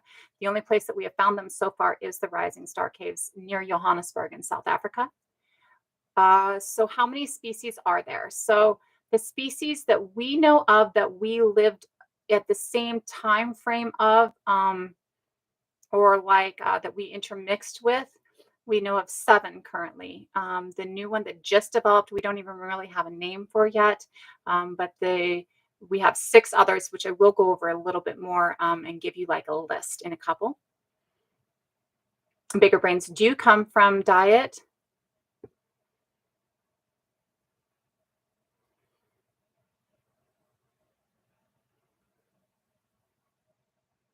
Who we are is due to other things. So who we are as a species currently today is due to a convergence of many different species coming together to create early Homo sapiens. And then early Homo sapiens living in several different groups are coming together to create the species as a whole. And then as early Homo sapien is moving around and interacting, they're interacting with other people. And as we get to different spaces, we adapt to those different spaces. As we get different knowledge, we adapt that different knowledge. Those are the other things. The shape of our brain today, there's a few different theories on it. One of the theories is mushrooms. I don't personally, that's not a theory that sits for me. My thought process on it is that we see the start of that shape change of the brain when we see the start of burial and when we see the start of decoration of self and decoration environment. To me, these are things, they're the development of conscious of self, the id. And by that, I mean the base sense that we are conscious, the base sense of consciousness. And so in that base sense of consciousness, I think that that base sense of consciousness forms the brain's form. We now know that it's not the size, but the shape, meaning that when we started out, we had a brain just like erectus, just like a Neanderthal. Our brain is shaped like this. This is the forehead, this is the spine, this is the back of the head. Currently, our brain is shaped like this: forehead, spine, back of the head. We call this a globular lobal brain. We have lobes in this kind of 3/4 of a pie shape, right? We see the same thing in Naledi, and we see burial and cave art within Naledi, right? And so we see that that shape, uh, along with our life stages, we have 5 life stages from birth to adult, which forms the malleability of our brain and the broadening of the pathways within our brain. And those things together are what give us the shape and the adaptation of our adaptations, gives us this what they call faster firing synapses, though there's some question as to whether that's really what it is that's creating our knowledge. But it gives us the ability to adapt our adaptations, and to constantly be learning more. And in that constantly be learning more, it gives us the ability to create everything we see, right? And those are some of the other things. Um, 2% Neanderthal DNA is pretty common, Tamara. The ranges of Neanderthal DNA are between 1% and 5% Neanderthal DNA to what I know. You'll see in like 23andMe and Ancestry where they're like, you have 99.9% more Neanderthal DNA than the rest of society. They're not saying you have 99% Neanderthal DNA. I think you know that though, because we've talked a little bit about that before. But what they're saying is that if you have 5% Neanderthal DNA, you have more than most of the population because most of the population has 1% Neanderthal DNA. But 1 to 2% is pretty common. A band is absolutely like a found family, Reblexa. So because we are a nurturing and communal species, and because Homo species, all of the Homo genus have to have community and have to have nurturing to really kind of grow as a species, found family is extremely necessary, right? It is also, having genetic lineage and having a community based on genetic lineage is important to some groups, right? But having found family, having if I need 30 people to be able to subsist, I don't care where those 30 people came from. I care whether or not those 30 people are providing and helping to subsist. And that doesn't mean necessarily that they're providing by hunting. They could be providing by sitting in the cave and watching the kids, right? So, but we do need, or just by giving birth, right? Or by providing the prospect to give birth, right? So, we do see that having found family, having a band, having a larger community is beneficial. So that is pretty much what a band is found family. I like that thought process on it. Uh,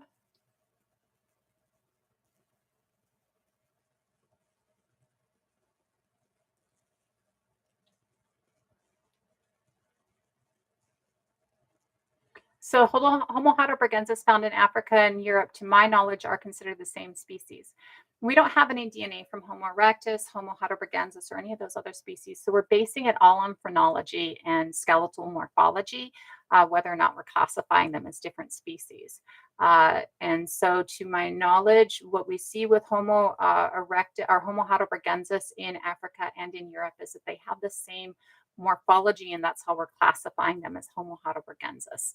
And so, because they have the same morphology and are classified as Homo heidelbergensis in those two separate spaces, they are the same species.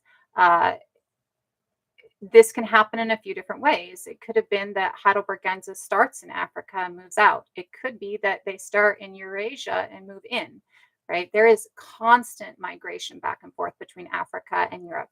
In fact, when they talk about the out of Africa theory being debunked, what they're talking about is the thought process that we left Africa 150,000 years ago, leaving some people behind, and we changed outside of Africa and we never went back.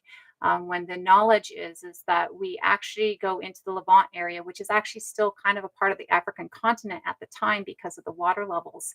And we live in the Levant area and in the Arabian Peninsula for about 100,000 years with the Neanderthals. The Neanderthals never seem to go into Africa as Neanderthals, but their genetics go into Africa when we carry their genetics back into Africa because we are constantly migrating back in. Neanderthal doesn't seem to go into Africa because they're not built for Africa, because again, they're a cold weather or cold environment species, and going into a hot environment would be untenable for them.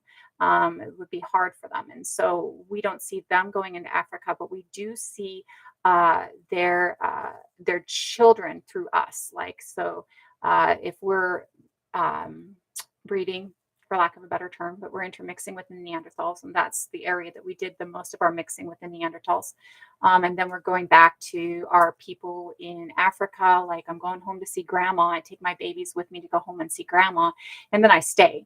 And so my babies bring the Neanderthal DNA there. I might have left the Neanderthal parent to the Neanderthal mother in that case, because it seems to be the Neanderthal mother who is able to create a subsisting next generation that can that has fertility. And we don't actually see a Y DNA from Neanderthal anywhere. The Y DNAs that we see within Neanderthal are Heidelbergensis, not Denisovan Y DNA early on, and then Homo sapien Y DNA later. We haven't found a Neanderthal Y DNA. And so because of that, we believe that Homo sapien male and a Neanderthal female coming together are creating fertile children, and that fertile child coming back into Africa to be fertile in this case, we're looking at the girls, like the children who are male don't seem to be fertile. The children who are female seem to be fertile. And so the children who are female that are going back or taking that genetics back in with them, maybe they're traveling with their parent that's Homo sapien back into Africa, and they're taking the Neanderthal genetic back into Africa. But Homo heidelbergensis themselves is probably speciating in one or the other space. It could actually be speciating because, again, it is a subspecies of Erectus. It could actually be speciating in both places at once because you have Erectus in both places and Erectus is adapting in both places. It could be that it adapts in Western Eurasia and then is moving back into Africa because it hasn't fully adapted out of the ability to live in Africa, like Neanderthal adapted out of the ability to live in Africa. Again, we also see that Homo heidelbergensis for many people within paleoanthropology is a subspecies of Erectus instead of an entirely new species like Neanderthal is, which means that they're still going to have a lot of the Homo erectus traits, right? They're still going to have a lot of the Homo erectus abilities, and Homo erectus speciating in Africa means that Homo heidelbergensis would be able to live in Africa and Western Eurasia both.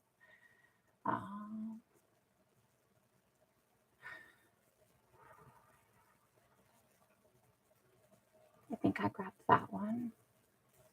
It is UV adaptation, but it's not just UV adaptation, Williams. It's UV adaptation, it's cold adaptation or heat adaptation, and it's also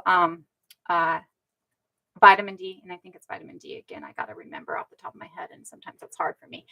Vitamin D protection. Like if you have a higher melanin content, you're not going to get as much vitamin D from the sun, so you're not going to overdose on the vitamin D. If you have a lower melanin content, you're going to get more vitamin D from the sun, so you're not going to go without vitamin D as easily.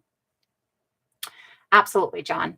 I try to, and I learn all the time that different words are slurs. Like I had to redo a whole video recently because I learned that a word for the Amazigh people in North Africa is actually a slur, and the Amazigh is the better, or Tamazigh is the better or the better words for it, right? So I'm constantly learning myself, right? I try and make sure that everybody learns when I do. BER is the slur for North African Amazigh or Tamazigh people. And so Amazigh or Tamazigh would be a better word for them. And then the word for Khoi that is used, Khoisan,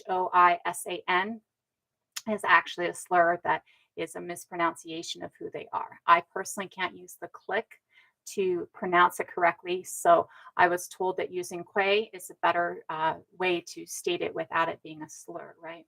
And I do try and pass on as much of that information and understand that not everybody knows those things. That's why I wasn't trying to be rude to the person who used that word, because a lot of people don't know. Cave of Bones was absolutely excellent. Did you see what looks like runes on the wall? Oh my God. I'm like, oh my God, oh my God. I'm still plotzing over that. CBFF, again, I'm not sure which theory you think is wrong. And again, they're not my theories. Thank you, Pink. Have a great one, darling.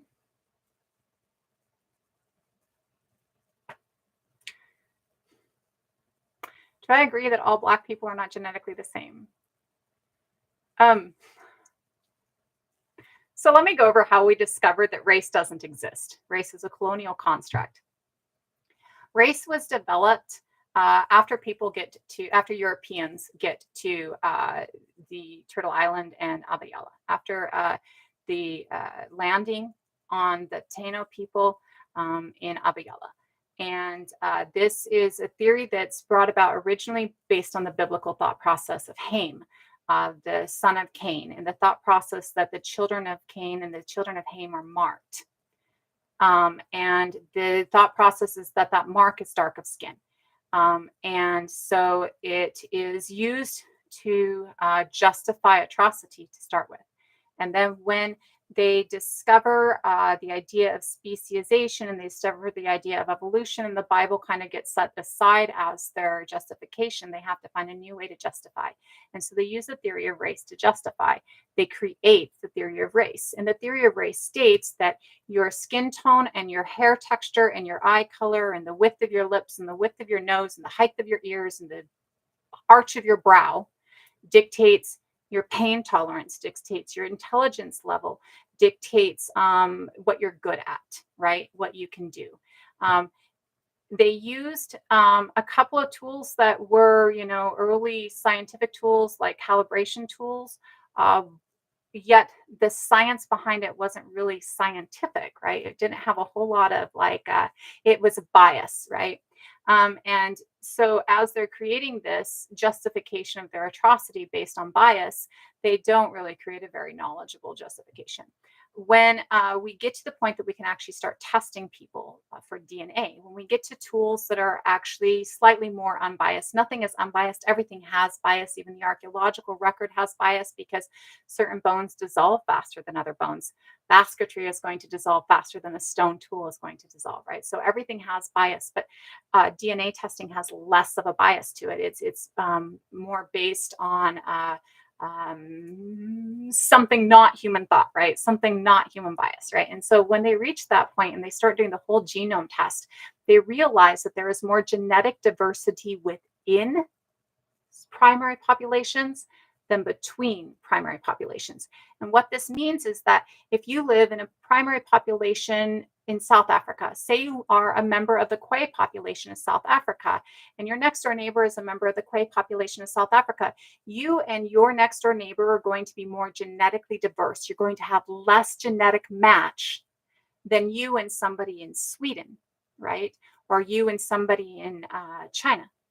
And the reasoning behind this, logically, when you look at it, is to help make sure that we don't inbreed, right? Like if our genetics are too converged, then we're going to have more genetic mutations. We're going to have more problems, right? So we have to have the genetic diversity to be able to create healthy populations. So that's a logical reasoning behind it that's easy to understand. The other reasoning behind it is the fact that as we're moving across the planet, we're taking genetics with us, right?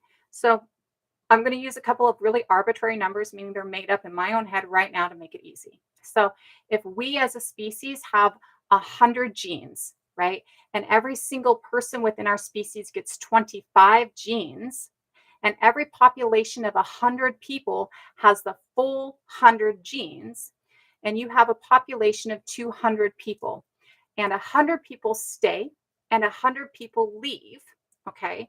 The 100 staying has the full genetic spectrum, and the 100 leaving have the full genetic spectrum. As that 100 leaving takes the whole genetic spectrum with them and they move across the planet, they diverge, right? So 50 go here and 20 go there and 10 go there.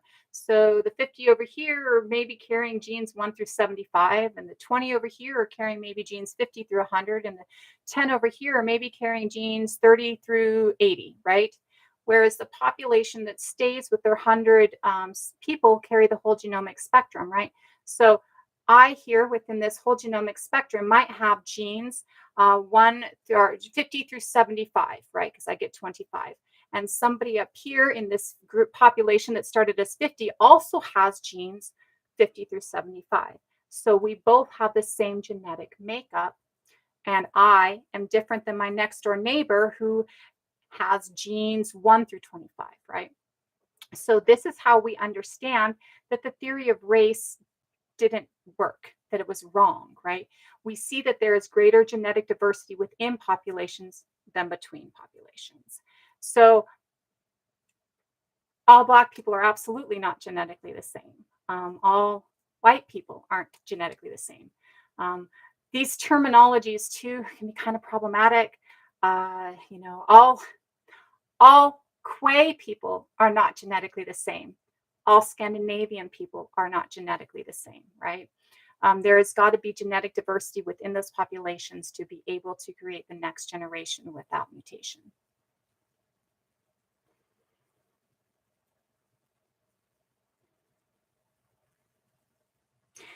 Lizard is correct. The name for an accepted truth is a theory. It takes a lot to make a theory. So if something is a theory, is an accepted truth currently, it is based on accepted current fact. It can be disproven, like we were just talking about the theory of race being disproven, right?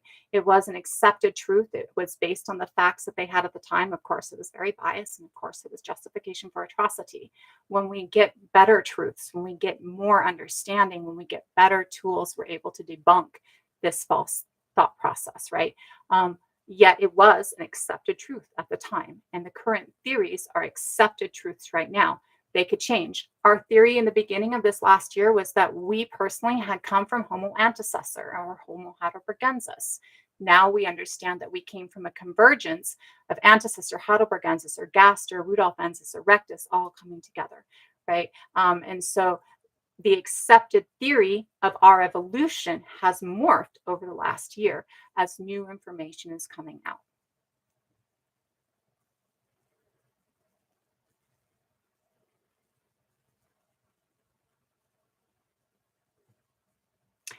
Australasian people are not the same as sub-Saharan Black. Is that true? Again, I have some of them are a little bit problematic, right? Like some of those terminologies, and I know that they're really the only ones that we have at this time, right? And so I'm not saying that you're being problematic. The problem that comes out within this is the idea that, again, the idea that everybody in a group all has the same genes. We don't, right? We don't all have the same. Turtle Island indigenous people were isolate for like 50,000 years, right? North America is isolate kind of from everywhere but South America. And though there's waves of migration coming over after that 50,000 years, right? So our current understanding is that maybe 52,000 years ago is the divergence of the DNA lines, and that we're here by at least 35,000 years in Turtle Island, North America. And that there's a couple other waves of migration after that, right? But pretty isolated to some extent, right? And yet, Turtle Island indigenous people are going to have several different mitochondrial DNAs and several different Y DNAs. Now, some of them are mitochondrial DNAs and Y DNAs that you're not going to see anywhere else. You're only going to see them here in Turtle Island, like X1 mitochondrial DNA is here in Turtle Island, but not everybody here in Turtle Island has X1 mitochondrial DNA. Some people have C1 mitochondrial DNA. Some people have, oh God, I can't remember all of the different ones, but some people have, I think, A, right, which is some that you can see elsewhere, right? So no group of people is going to have all of the same genetics. No group of people, and again, that comes down to the fact that think of the Amish people. If you're isolating within a group, you're, I don't even want to use that.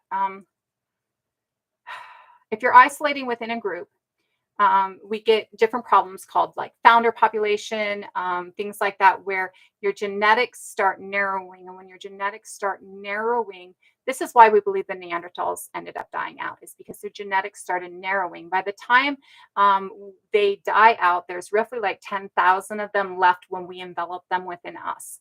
And when we envelop them within us, they are so genetically narrow that they're inbreeding. Uncle to niece, things like that. And because of that inbreeding, their genetics start narrowing. And in that narrowing of their genetics, they start getting more mutations, right? And so having that outside DNA from us actually saves their species. There's more Neanderthal DNA on the planet today than there ever was during their time as a species as a whole. And so we absolutely see that having a group that has all the same genetics and everybody has the same genetics is illogical and causes mutation. Think of the Habsburgs, right? Like anything that is breeding within itself has a tendency to kill itself off, right? And so we all start as a species in Africa, Homo sapien. Australasian people have a ghost species in them. Australian indigenous people have a ghost species in them. They have Denisovan DNA within them, and they have Neanderthal DNA within them. People from South Africa, there are different groups within South Africa, right? So the Khoi people of South Africa have none of those other species within them. The only other species they have within them are the three ghost species that we see within the Khoi that we don't see anywhere else. People in sub-Saharan Africa are in South Africa who are not Khoi people have Neanderthal DNA. And they don't have those three ghost species. So sub-Saharan African Khoi people and sub-Saharan African non-Khoi people aren't genetically the same, right? Whereas people from Africa who are not Khoi people, who have Neanderthal DNA in them, again, everybody but the Khoi and the Oyo peoples, right? They are more genetically similar at that point to people in Western Eurasia, because people in Africa and people in Western Eurasia have 1 to 2% Neanderthal DNA and no other DNA, right? No other outside admixture, right? So no, they're not. No, nobody is the same. Even within groups, nobody is the same. Nothing about us is monolithic. We've never been monolithic. I have a problem with religion. I just do. I am totally a spiritual human being. I'm an animist. I've always been an animist. Religion tells us that we're supposed to be things that we're not. There's place for religion, I'm sure. It's just not within my ideal.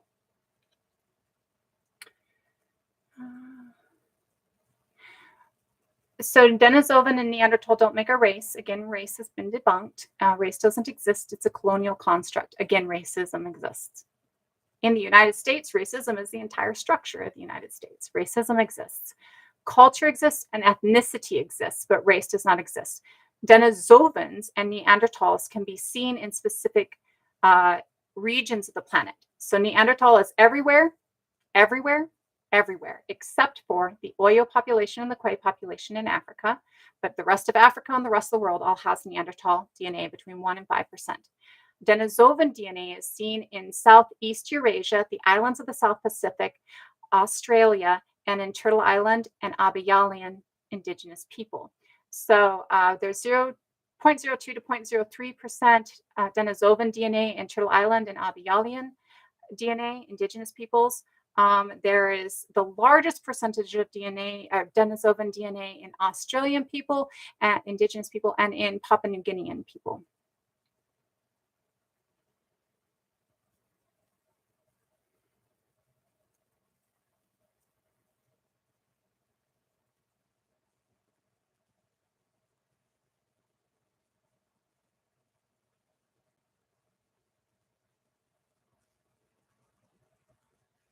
Homo erectus is the species that predates us in evolution. It's kind of the species that all the other subspecies that we evolved from come from, and pretty much is the species that all other species of human that we know on the planet come from. By the Russian discovery, Margarita, do you mean the Denisovan cave discovery, or do you mean the most recent one that's out of China about the new human? And of course, I've turned this off, so I can't answer it.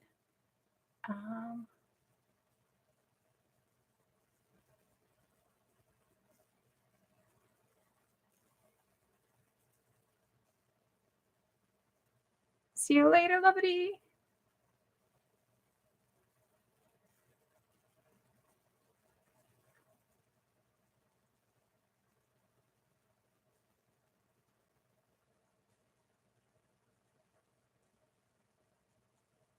So we haven't stopped. I'm doing great, Decray.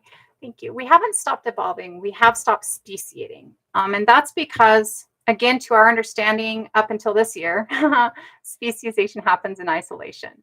The other understanding of our current understanding of our species coming about is a convergence of many different species to create us. There are not many different species on the planet anymore. There's only us that we know of when it comes to Homo species of the Homo genus.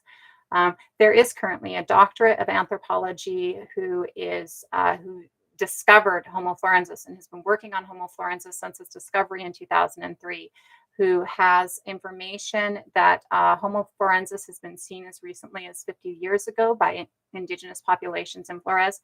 So there is a possibility that florensis still exists. And I mean, I think Bigfoot exists personally, and Bigfoot would be another Homo species to me, but we haven't found Bigfoot. So there is possibility that there are other human species on the planet currently that we do not have enough knowledge of, right? Or we aren't sure of their existence at this particular moment in time. We would still have to know them and converge with them to create a new species through convergence. And because we never isolate, we're constantly moving and we're constantly getting admixture from everywhere else. Admixture are us. We are very unlikely to speciate into separate species because we don't isolate. We went over race. And we went over with Erectus fire, and we went over the kind of their traveling and where they went. We went over food a little bit. I want to talk on a few other things that we see with Homo erectus. Another thing that we see with Homo erectus is that Homo erectus has language. And by that, I mean spoken language. Every creature on the planet that you can see has language. Grass has language, trees have language, cats have language, dogs have language, all animals have language. Language for animals outside of the human species, Homo sapien, is typically not a vocal language. Sometimes it is, but typically not a vocal language. Some of that language is way more in depth than our language because that language is based on body language or based on scent, are based on different chemicals released, right? And so some of those languages are much more in depth than our spoken language. We do know, though, that Homo erectus has spoken language. And how we know that Homo erectus has spoken language is because we can see the imprint of pathways of language in the base of the skull. So your brain leaves an imprint in your skull. The inside of your skull, when you're dead, if you opened up the imprint of or the inside of your skull, you would see that the brain has left little imprints. And so we can see the imprint of the language pathways in Homo erectus's skull, so we know that they had verbal language. We also know with Homo erectus that the body structure allows verbal language. So this rib cage structure allows verbal language. This gives us the ability to expel verbally through our vocal cords, right? As well as breathe at the same time. So it is the way that the rib cage holds and compresses the lungs that gives us part of our ability for language and it's our verbal language. And so we know that Homo erectus has that as well. So we do know that Homo erectus has language, verbal language again. We do know that Homo erectus is the first to really create other tools, as I went over, or adapt the adaptations, right? We also know that Homo erectus makes it across the planet. And how we know that Homo erectus makes it across the planet is finds. We find, so the island of Flores in Indonesia, where we found Homo florensis, is actually in the middle of the Wallace Trench. And the Wallace Trench is one of these extremely deep channels in the ocean that's never been above sea level. It's always been in the water. So any islands or any land masses in there have always been something you had to cross water to get to. The island of Luzon in the Philippines is actually below the Wallace Trench. And so to get to the island of Luzon, where we recently found Homo luzonensis a couple years ago, is actually below a water line. So you had to cross that water to get there. We find the Moy Hill site in Australia, which is 120,000 years old, which is in Australia. You had to cross water. Again, it's below the Wallace Trench. And this is most likely a speciation of Homo erectus. We also see a ghost species in Indigenous Australians, and this is likely the same species. When we get to Turtle Island in Abya, we see that Homo erectus made it at least to North America, to Turtle Island, because we have the Cerruti mastodon find in San Diego, California. And the Cerruti mastodon find in San Diego, California is 130,000 years old. And it's stone tools among juvenile mastodon bones that have been broken, processed when wet. And so this is absolutely a speciation of Homo erectus here in the Turtle Island area or in Abya.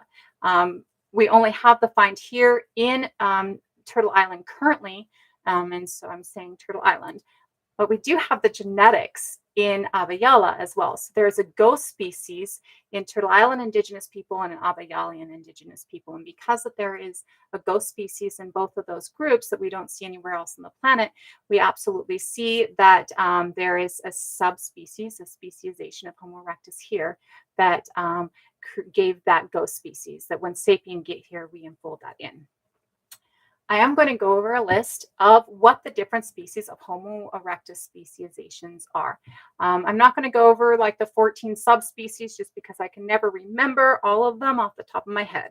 But I am going to go over the ones that we believe that we lived alongside and the ones that we believe that we had contact with, right? So, and I'm going to go over them in the order of our finding them in the fossil record.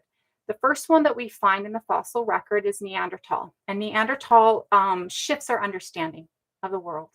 At the time when we discover Neanderthal, we still very much believe that, or at least the vast majority of us believe, that the Bible is real, that the earth was 6,000 years old and that God created us, right? And so, because we very much believe that the Bible is real and the earth is 6,000 years old and that God created us, this finding of a new species that seems to be different is first taken as disease morphology until they start finding more. And then they start realizing that there's another species. And this really shifts their understanding. And this is where we get part of our early understanding of evolution. It kind of flows into Darwin's theory coming out at the roughly same time. And this is used very early on, very racially. It is used as a justification. Neanderthal is depicted very differently than Neanderthal is. Neanderthal is predicted dark of skin, which they are not. Neanderthal is predicted as being kind of primitive and hunched over and Neanderthal is predicted, not predicted. I was saying predicted, and that's not the word I wanted.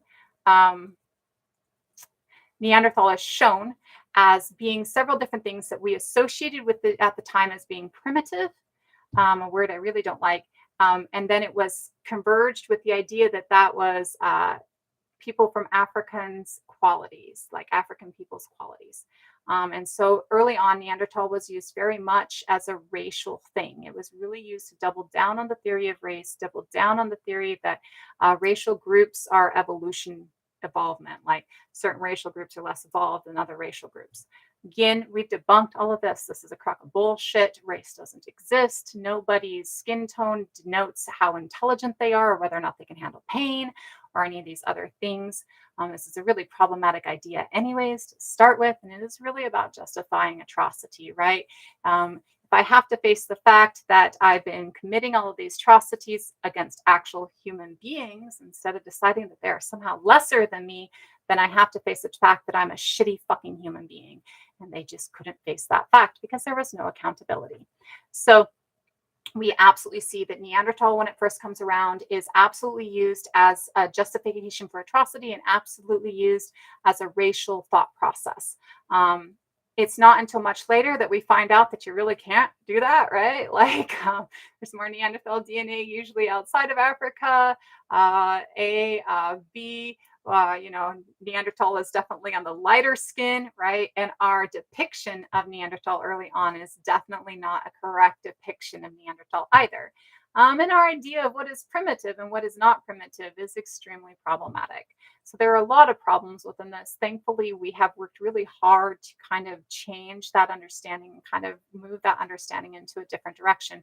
There are many of us still working really hard to change that. Yeah, we can talk about animism. Give me a couple of minutes though. Let me get through the species first. So after Neanderthal, we think Neanderthal is really the only other species that we live alongside of for a long time. We know about Erectus and Ergaster and Habilis a little bit earlier, like shortly after Neanderthal, but we don't associate them with us. We associate them as older than Neanderthal, and we associate them as the first step, and then Neanderthal, and then us. We kind of think we come from Neanderthal early on. We know now that all of this is different. It takes us a while, though, and it takes new understandings.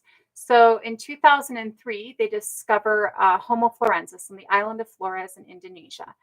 Again, this is an island in the middle of the Wallace Trench. You have to cross water to get to it. This is weird to us. We're like, what the fuck?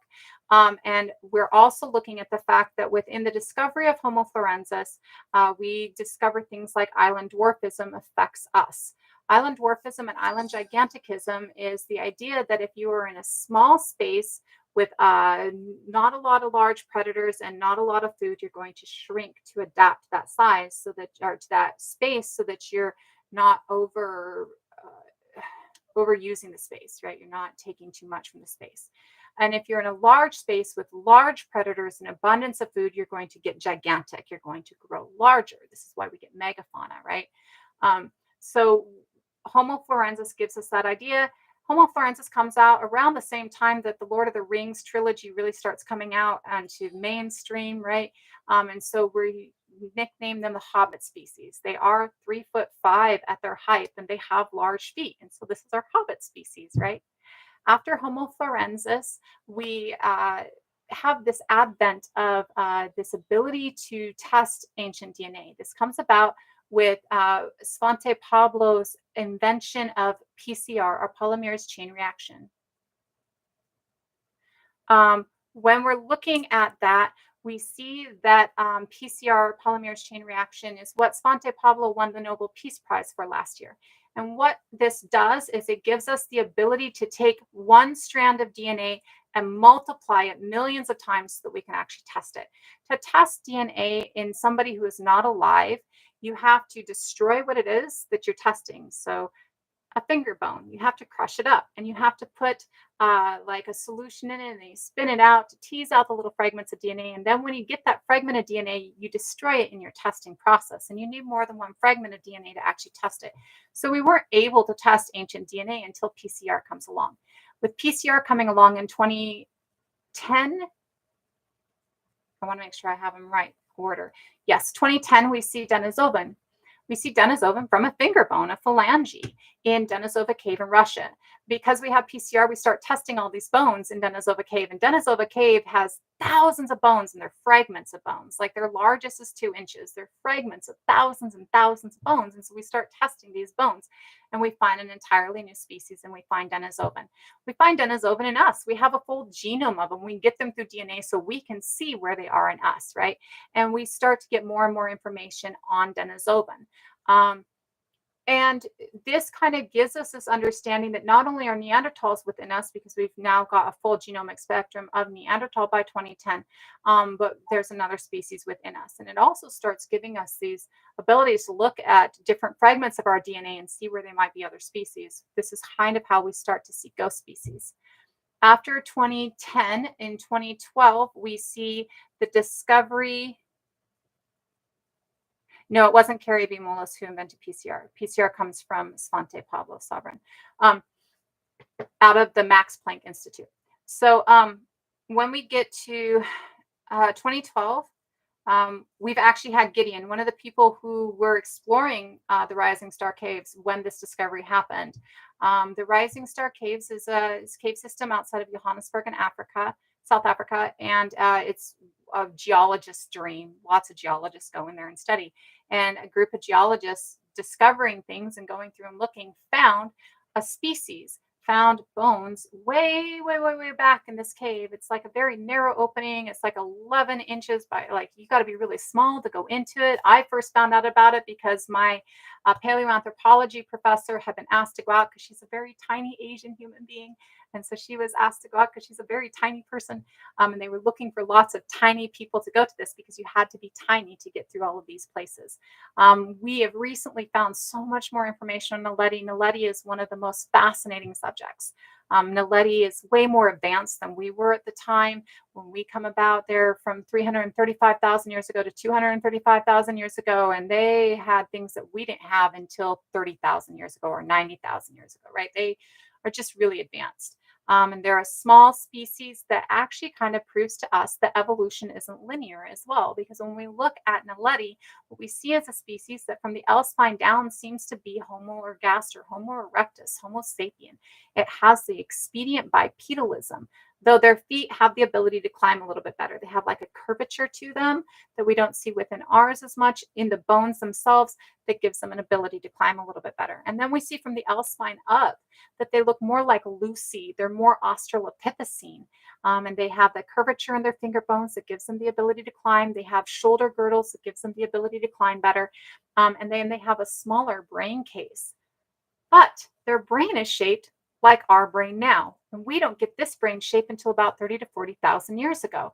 So their brain is shaped the way our brain is shaped 200,000 years before our brain is shaped that way, to 300,000 years before our brain is shaped that way.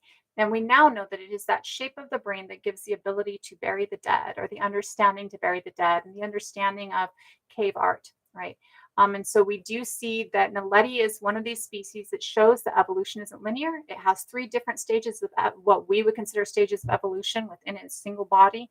And we also see that Naledi is very advanced in an amazing way, in a species that we would not have considered advanced, right? Because of our understanding of what advanced is until we found the evidence of that advancement. And that's in 2012. And some of the information is just coming out. Unknown Cave of Bones is a documentary on Netflix with Lee Berger, the lead archaeologist from the Naledi site. And it's a beautiful documentary. I mean, a beautiful documentary. Recommend watching it. I recommend looking at the cave art, and I recommend you'll see pictures in there where you see red earth with black in the middle of it. This is evidence of fire. It's a good way to actually see different things that, is kind of hard to distinguish sometimes, that will teach you how to distinguish them. So Naledi is a fascinating subject for me. After Naledi in 2012, we find our next species. Let's see. So we find Longi and Luzonzensis roughly the same time. But we found Longi a while ago. So we find Longi in 1970. But when we look at Longi in 1970, we haven't associated it as a new species. We just think that maybe it's a Neanderthal with weird morphology. After we discover Denisovan and we're looking at all of these other things, we start to look at Longi again. And when we start to look at Longi again, we don't have DNA from Longi, but looking at the morphology of Longi, we start to see that it is either a new species or it is a Denisovan. And why I say that is because we don't have a skull cap of Denisovan. The closest, we have like a fragment of their skull here. And we have a mandible piece, but we don't have a skull cap of them. A skull cap is considered basically from here up, right? It gives the brain case shape and it gives the brow ridges and stuff like that. And we don't have that at Denisovan. And so since we don't have DNA from Longi and we don't have a skull cap from Denisovan, we're not sure if Longi is Denisovan yet. It might be a new species. It might be Denisovan. Currently, I'm just calling it a new species until we have more information. How we're going to find that out is if we find either a Denisovan skull cap with similar morphology, or we find another skull cap with similar morphology and we're able to DNA test it and it shows that it's either a new species or a Denisovan. Right after this, we find Homo luzonzensis. And Homo luzonzensis is in the Isle of Luzon in the Philippines. This is another species that had to have crossed water to get where it's at, right? And it's another species that has gone on the way of island gigantism and island dwarfism. Homo luzonzensis is a dwarf species. I say a dwarf species as opposed to a hobbit species. My knowledge of Homo luzonzensis is still relatively narrow because it's a newer species and it's not one that I've had a whole lot of curiosity in, so it's not one I've done a whole lot of deep study in. But what I do know about them is the fact that they're about 4'5", 4'8" at their height. I do not know of large feet, right? So we're looking at a species who's not quite as small as our hobbit species of Florensis, but is still not as tall as the rest of our species that we see out there. And so we consider them to be a dwarf species. So those are the 5 or 6 species that we had seen in the fossil record. A month ago, we discovered a new species in the fossil record. This is HLB or HLD. One second, let me double check what the site name is really quick. So HLD6. This is HLD6, and this is a juvenile Homo, and it is a convergence of several different qualities, right? So when we're looking at this species, we see that it has the flat face that we have, whereas all other species either have a lower face prognosis or a mid-face prognosis. It has the start of the chin, but not the full chin. It has a mandible that's somewhat between Erectus and us, or Neanderthal and us, or Denisovan and us. We do not have a gap between our last tooth and the curve, the inner curve of our mandible, but all these other species have a gap between the last tooth and the curve of the mandible. HLD1 has the, or HLD6 has this gap, but it is a smaller gap than some of the other species. And we also see that they have somewhat of a heavy brow ridge, but not as heavy of a brow ridge as some of the other species. It's definitely heavier than us, but it's definitely not as heavy as some of the other species. And we also see with HLD6 that it has the low forehead and the long elongated skull of the other species, and like we were early on, instead of the rounding that we do. There's another thing with with HLD6 that stands out to me, though I have not seen it talked about in other areas. And the thing that stands out to me is the shape of their nose is kind of halfway between us and Neanderthal. It's not as narrow as ours, because ours is extremely narrow in the openings of the nostrils behind our nose. And Neanderthals is extremely wide, and HLD6 is kind of midway. And then we also see this thing that will probably be thought of eventually as basal. Basal is a trait that is only seen in a species. One of our basal traits is the fact that we have the chin, the point of our chin, the mental eminence. Another basal trait for us is the fact that we don't have a gap between our last tooth and the mandible. What I'm looking at when I see HLD6 is that there is a flatness here and a broadness here. It's very distinct through here in a different way than we are. And so to me, that might be something that eventually is deemed as a basal trait for this species. We'll see as we get more information on the species, but this is the last species that we have discovered. It is extremely recent. They actually discovered it, I think, in like 2018, but they didn't decide that it was a separate species until this year. And so we are looking at our 7th species that we lived alongside. And this species is 300,000 years old. Again, this is a juvenile. And I think they've decided it was like 14 years old based on the tooth eruption and based on the way that the bones have developed. And what they did was they compared that to not just our species, but they also compared it to other species of, I think the other one that they compared it to was a juvenile erectus, but I can't remember off the top of my head. This is why we're not talking about this species specifically today, because I'd have to go and do a little bit more research so I can remember everything off the top of my head. So these are the 7 different species that we currently see within the fossil record. I'm going to go ahead and open it back up for a little bit for questions, and then I'm going to go ahead and I'll talk about animism for a couple.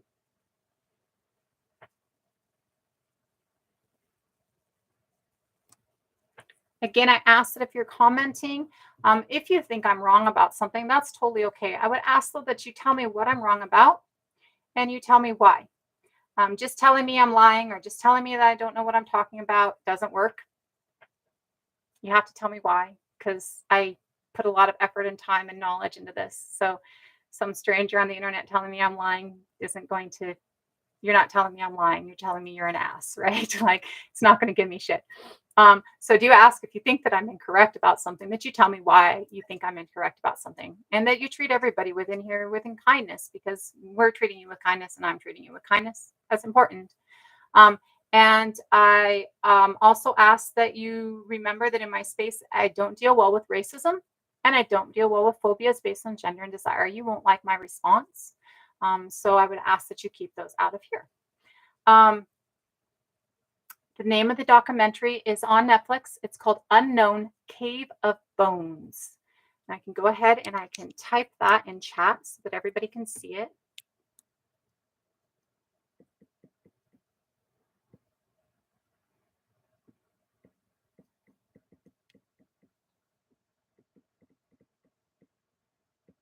Maybe.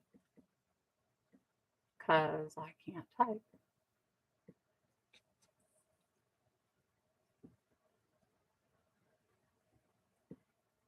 Thank you. I appreciate that, Lorraine. So there is a recent discovery that states that we might have Neanderthal genetics that actually help protect us from superbugs. Or that some of the genetics that we get from Neanderthals might help us help protect us from superbugs. And I'm not sure if actually that was something they saw in the Neanderthal genome and in our genome, or if it's only something they saw in our genome and they took it from the Neanderthal genomes. But it is the thought process that Neanderthal DNA within us can help protect against superbugs.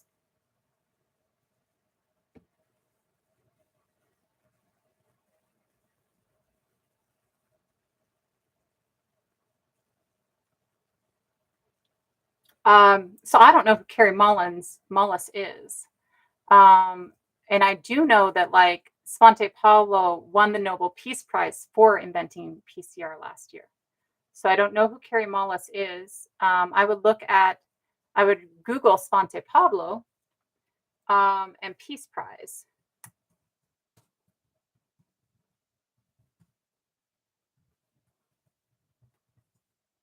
Prize, good God.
So I am seeing that the National Library states it is Carrie Mullis in 1980s.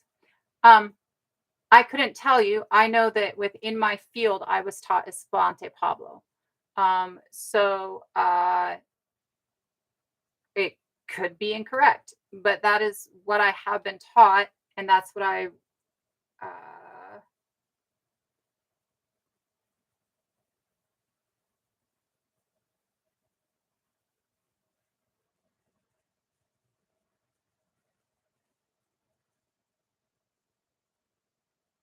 I don't know. That's what I was taught. And uh, Yeah, that's what I was taught.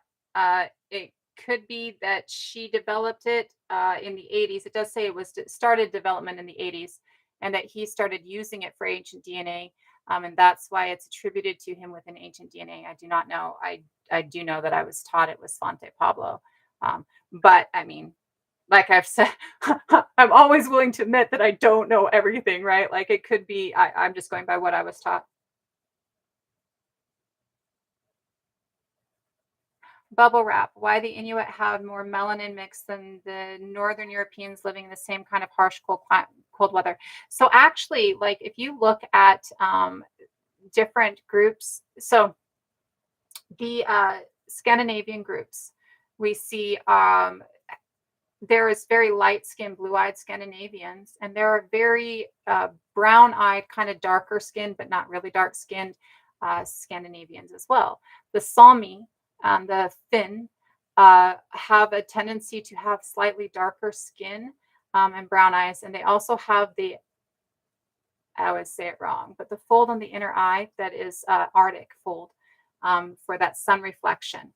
We know that when the Scandinavian region is settled, it's settled by two different groups of people. One is dark skinned and blue eyed from the southern regions of Western Europe, and one is light skinned and brown eyed from the Siberian steppes. And as they're coming in, it doesn't seem like the light skinned, dark eyed people get lighter of skin, but it does seem like the dark skinned, light eyed people get lighter of skin. So when you're looking at the Scandinavian regions, and again, we're only looking at like, let's see, adaptations are 25 or 100 generations, which is 2,500 years currently within us. And so we do see that the dark skinned people get lighter and lighter and lighter within that region, but we don't see that the lighter skinned people tend to get lighter within that region. They kind of stay at the light that they are. So when you're looking at um, Inuit people and you're looking at other Arctic region people, you will see that there is a variation, a range of skin tone. And that skin tone range in all groups of Arctic people will go from lighter to darker. Though that range of darker doesn't have a tendency to get as darker as other areas, and that range of lighter doesn't always get as lighter as other areas. Like currently, those who are from the Arctic regions of Scandinavia or of the Siberian area or of North America, of Turtle Island, are slightly darker than the Scandinavians who had started out dark skinned, right? So it just kind of goes in a range, but you can see that range. Now, why some have higher melanin content than others really probably has to do again with that range. We also know that like alleles for skin aren't necessarily inherited. Like there is some inherited influence, but not a whole lot of inherited influence. It's as much genetic or environmental influence as it is inherited influence through the family line, right? And so you can have two black people have a white baby. You can have two white people have a black baby. There's a very famous case of this, the Sandra Lang case in South Africa during apartheid. And I personally knew two very light skinned individuals who had a black baby in my 20s, a very dark skinned baby in my 20s. And they had a DNA test because dad's like, that's not my baby. And she's like, but it is. And, DNA test proved that yes. And DNA test also proved that they didn't have any recent African ancestry, right? They didn't have any recent black ancestry, right? So, I do know that when we're looking at these things, that skin tone isn't based as much on the things that we think it's based on. They're really discovering a lot of information on that. It is based on to our current knowledge as much of the environment as it is the genetics. And so you might have people who are slightly darker in an Arctic region than the other people who are slightly lighter in an Arctic region for many different reasons. It could be the fact that there's still a very heavy sun content in an Arctic region. The reasons that we see the inner fold on the eyes is the protection from the sun reflection off the snow, because sun coming down and reflecting off the snow and ice comes back and hits you in the eyes, right? This is why the Inuit are who developed sunglasses initially, right? And so when you see that, you can see that you might need to have slightly darker skin for that reflection, right?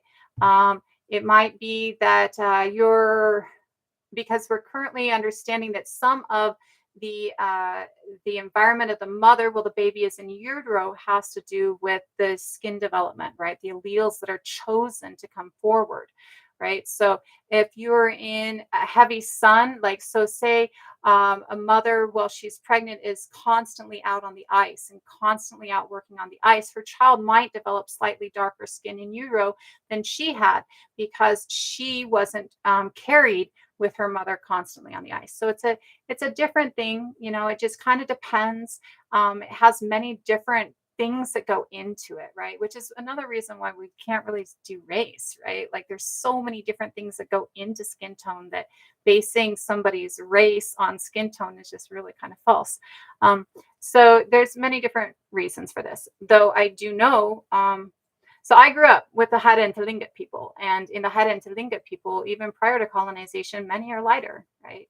Um, I didn't know I wasn't fully indigenous until I was older and went into another group and saw people who were much darker than I was, because the Haida people that I grew up with were as light as I was, right? So, and they were all Haida. They were all full Haida as far as they knew, you're right. You know, so like, it's one of those things that you can see that there's kind of a fluctuation in, and it really comes into so many different things.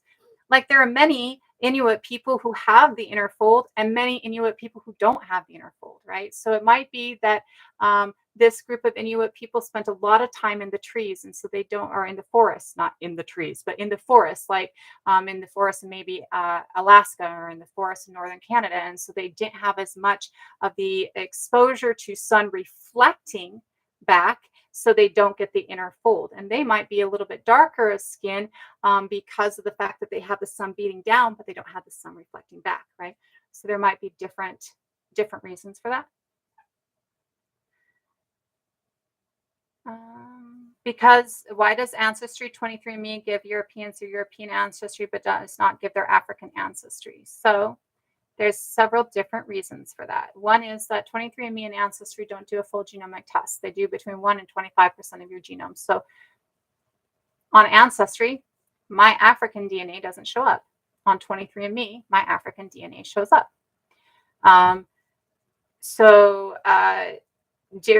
The two of them actually pull from different areas, and the way they pull is different. Now I take that DNA, and neither one of those DNAs on those testing sites shows my indigenous ancestry, Turtle Island indigenous and Abya Yala indigenous ancestry, right? But I take that DNA, the same DNA test, to GEDmatch or to Your True Ancestry or My DNA Portal or one of those other sites, and all of those sites are in the website that I have under DNA Tools. I take it to that, and it will pull up and show me the indigenous ancestry that I have to Turtle Island and Abya Yala. Whereas on 23andMe Ancestry, it doesn't have the tools to show that. So really, it's because 23andMe and Ancestry.com are very limited in the way that they do their stuff. And they're not comparing you to your ancestors. They're comparing you to current regions, right? So if your ancestry is from South Africa, right? But there's a lot of people from South Africa and Scandinavia, and they're comparing you to the Scandinavian region, right? Like it could be things like that. There's a lot of different things. A lot of it, though, is just based on the limitations of those two sites, basically.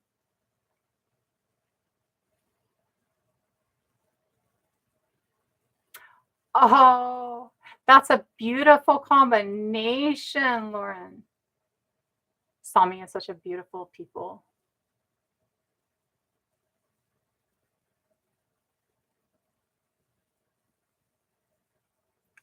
Oh, Sheris, that's gorgeous. I actually, when I was younger, my parents had a really good friend, Oli, and Oli was Norwegian, and Oli had a blonde afro. Like that's my first memory. Like Oli is well, it's not my first memory, but it's one of my earliest memories. Oli was around like my entire childhood, and Oli had like this huge, like blonde afro, like my entire childhood. And then I went to Job Corps at 16, and there was a Scandinavian man at Job Corps who had a blonde afro, and I was like, and then there was a singer who sung with the Riverdance group, who was a redhead, who was Irish, who had an afro when I was, God, I would think I was like 12 or 13 when that Riverdance, like, I think it was like tapes. I think it was like recordings. But when that Riverdance recording, I saw it and I was like, holy shit, it's the hair I want. I've always wanted red curly hair. I have like really straight, really brown hair, and I've always wanted red curly hair. It's like always been a dream. But yeah, you absolutely see that, there are different groups. Even in the sagas, we see dark skinned individuals in the sagas. Egil is dark. Egil is described as dark in the sagas. There are several other people within the sagas that are described as dark. So when we look at the color scheme of Homo sapiens, we see that as Homo sapien is moving into Northwest Europe about 10,000 years ago, 12,000 years ago, we're seeing that they're actually moving in with dark skin and light eyes. They recently, like yesterday or the day before, put out an article that Otzi is actually dark. Otzi is a brown person. Otzi is actually the color that Otzi looks like. They thought that when they pulled him out, the oxidization darkened his skin tone. But when they did his genetics and his alleles, they realized that Otzi's skin tone, as we see it on his mummy, is actually the skin tone that he was in real life. He's actually, and they are actually looking at his genetics relating to Turkey. And Sweden right now. Like there's like I think they believe his father was Swedish or Scandinavian and his mother was Turkish. And so they're actually looking at him as being a darker skinned individual now, right? So many of the people moving into Europe at the time are dark of skin and light of eyes. The light eye adaptation comes first. And that's again because we need that for the low light adaptation. We need to see before we need to get the vitamin D or the protection, right? Or the cold release, because we have other ways to adapt those other things. Like we can put on more clothes or we can eat plants that have vitamin D and stuff in them, but we can't adapt our sight as easily. And so we see that our eye color develops first within those regions as the light eye color within those regions first. And then we see that starting 10,000 years ago, we see our first peoples moving into Northwest Europe. And in those first people moving into Northwest Europe, we see sub-Saharan black as the alleles for the skin tone on Cheddar Man. And so we see that as they're moving within these areas and staying within these areas that we get these adaptations that we were talking about earlier within the area. And so roughly 5,000 years ago, we start to see a shift where the majority of the population, and by that I mean like 51% of the population, is lighter of skin. Not what we think of as Northern European white, but lighter of skin. And then roughly 3,000 years ago, you're seeing probably about 70% of the population is lighter of skin. And then by 1,000 years ago, roughly 90% of the Scandinavian and Northern European, we'll just say Northern European because it's also including like Britain and Ireland and stuff like that. Roughly 90% of the population is lighter of skin, and roughly 10% of the population is still darker of skin. And again, I want to make sure that we understand that these are skin tone ranges. They're not everybody looks like this or like her, right? It's not that. It's that there's a range of skin tones, and those range start shifting to lighter. Cheddar Man's direct descendant lives less than a mile from where Cheddar Man was discovered, and he is white, like pale ass white, right? But Cheddar Man was extremely dark, right? And that's 300 generations down. We say, or we think currently that it takes 100 generation. I agree with that, Bubble Wrap. Ancestry and 23andMe technical restraints help support racism. That's very true. We see that it takes about 100 generations for an adaptation to take place. But that doesn't mean that you're going from this dark to this light in 100 generations. You might go from this dark to halfway to this light in 100 generations. And that's the first step of that adaptation. And then maybe you go to the next step of that adaptation in the next 100 generations, and then the next step of that adaptation in the next 100 generations, right? Um, and again, it's all arranged. None of it is a singular color for everybody, right? Even in like I have a very good friend from Kenya who was born there, came over here at 16. And they are darker than this. Very beautiful dark chocolate dimples, gorgeous. Oh, anyways, one of the most like lovely people I know physically, right? And well, they're lovely in so many ways, but physically just very attractive, right? Um, Yet their siblings are several shades lighter than them, right? And they're all from the same family. They're all in the same group, right?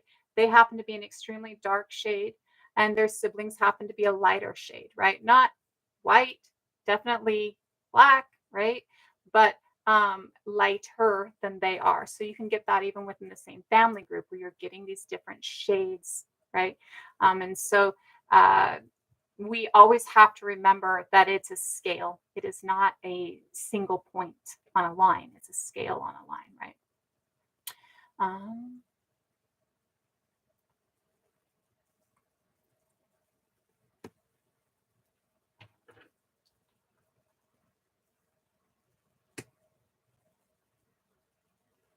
so we're at 2.5 hours, and I've gone over a lot of things. I'm going to go ahead and talk about animism really quick, and then we're going to go ahead and probably get off. I'm going to go ahead and leave the comments on because it does seem like it's calmed down quite a bit, and so we probably can leave them on. I know we do have a couple mods in here still, so if they do start to get weird, we can watch them for a minute. Hello. And so when we're looking at animism, what we're looking at is this belief that we're not set above, right? So it's pretty much understood that animism is really what we all are prior to the advent of modern religion. Okay. To me, that starts at a certain time. And this is my theories on it. Okay. What we're talking about here is more about it does come with fact, and it does come with studies. It comes from those studies, and I will explain where it comes from those studies. Yet this is my indigenous person's take on this idea. Okay. So when we're looking at this, animism is the thought process that we're just another part of the niche. We're just another animal within the niche in the biome, right? We fulfill a niche in the biome like every other animal fulfills a niche in the biome. We're not set above. We're not different. We're not without. We're within, right? We're part of this, right? We know biologically that Homo sapien is nurturing and communal. And why we know biologically that Homo sapien is nurturing and communal comes from two very important facts. And these are facts that are proven within the scientific community, and facts that I take from the scientific community. We have what we call mandatory midwifery. And there's only been two species that we know of that had mandatory midwifery. Us and Neanderthals were the only current species alive that has mandatory midwifery. Mandatory midwifery comes because of the head and shoulder shape compared to the pelvic outlet. So the pelvic outlet is like this, right? And it's tilted slightly. It's not straight like we like to think it is. It's tilted slightly. In a great ape, the baby's head and shoulders are all kind of the same size, like they're small. And the pelvic outlet is kind of round instead of like this, right? And because of that, and the baby is facing forward when it's born. So because of that, a great ape can pull the baby out up onto its chest. They don't need help from somebody else to give birth to this baby. It's small enough that it can pass easily through the pelvic passageway, something we know was true with Homo erectus as well. Small enough that it can pass easily through the pelvic passageway. And because it's facing forward, it comes directly up to the chest, right? Without hurting it, right? You can bring it directly up to the chest yourself, right? With us, because of this shape that's tilted, and because of the shape of our head and the shape of our shoulders at birth, we have to turn the baby in the passage. So as they're coming out with their nose facing backwards towards our tailbone. So we have to do a half turn to get their head through the pelvic passageway, because again, the pelvic passageway is shaped like this and the head is shaped like this, right? So we have to turn this head sideways to get it through the pelvic passageway. There's a quarter of a turn there. After we get the head through the pelvic passageway, we have to do another quarter of a turn to bring this broad shoulder base through this size, right? And so we start facing with our nose backwards, but we end facing with our nose forward. We have to be able to turn our child in the passageway, which I can feel my cervix when I still had one, right? Like I can reach up inside and I can feel things. I'm flexible, right? Heavily pregnant, probably not as flexible, right? It's not as easy for us to reach down and turn that child in the passageway, right? So we need somebody else to help us turn that child in the passageway. Mandatory midwifery means that we have to have community to give birth. Okay. We have to have somebody else there to help us give birth. Now, there are exceptions to every rule. There's always exceptions to rule. I know there are exceptions to rule. That doesn't mean that there's not a rule. It means that there's exceptions, right? But the rule is that we have mandatory midwifery, which means we have to have community to even give birth. Okay. A. B. We are the only creatures on this planet with 5 life stages from neonate, firstborn, to adult, full development of brain. Currently, that is 25 years for us. It's been a little bit less in the history, right, in our past. We're the only species like that. I think off the top of my head that the other species that has a longer childhood is elephants, and it's like 5 years. But most species don't have more than a couple of years of a childhood, of a neonate to an adult state, right, to a full brain development state. Some species are born with a full brain development state, like a snake is born with a full brain development state. And because of that, they don't have that long-term care. But because we have 25 years or 5 life stages from neonate to adult, we have the need to nurture our children for a longer period of time than any other species does. We have a need to ensure that a child is taken care of. There is an absolute inability to care for itself longer in our children than there is in any other species. If every other species is 5 years or less to adulthood, and we haven't reached a point that we can provide self-care by 5 years, right? We have a longer period that we need to nurture. We have been living longer for a long time. Like I have ancestors 100 years ago that lived to 100. Like, so it does happen. Um, we have skeletons of Neanderthals who lived to 50 or 60. Like the idea that we were all dying out at like 30 is kind of false usually. But yes, it does mean that we do live a little longer than many of those other species. But it also means that we have to have nurture.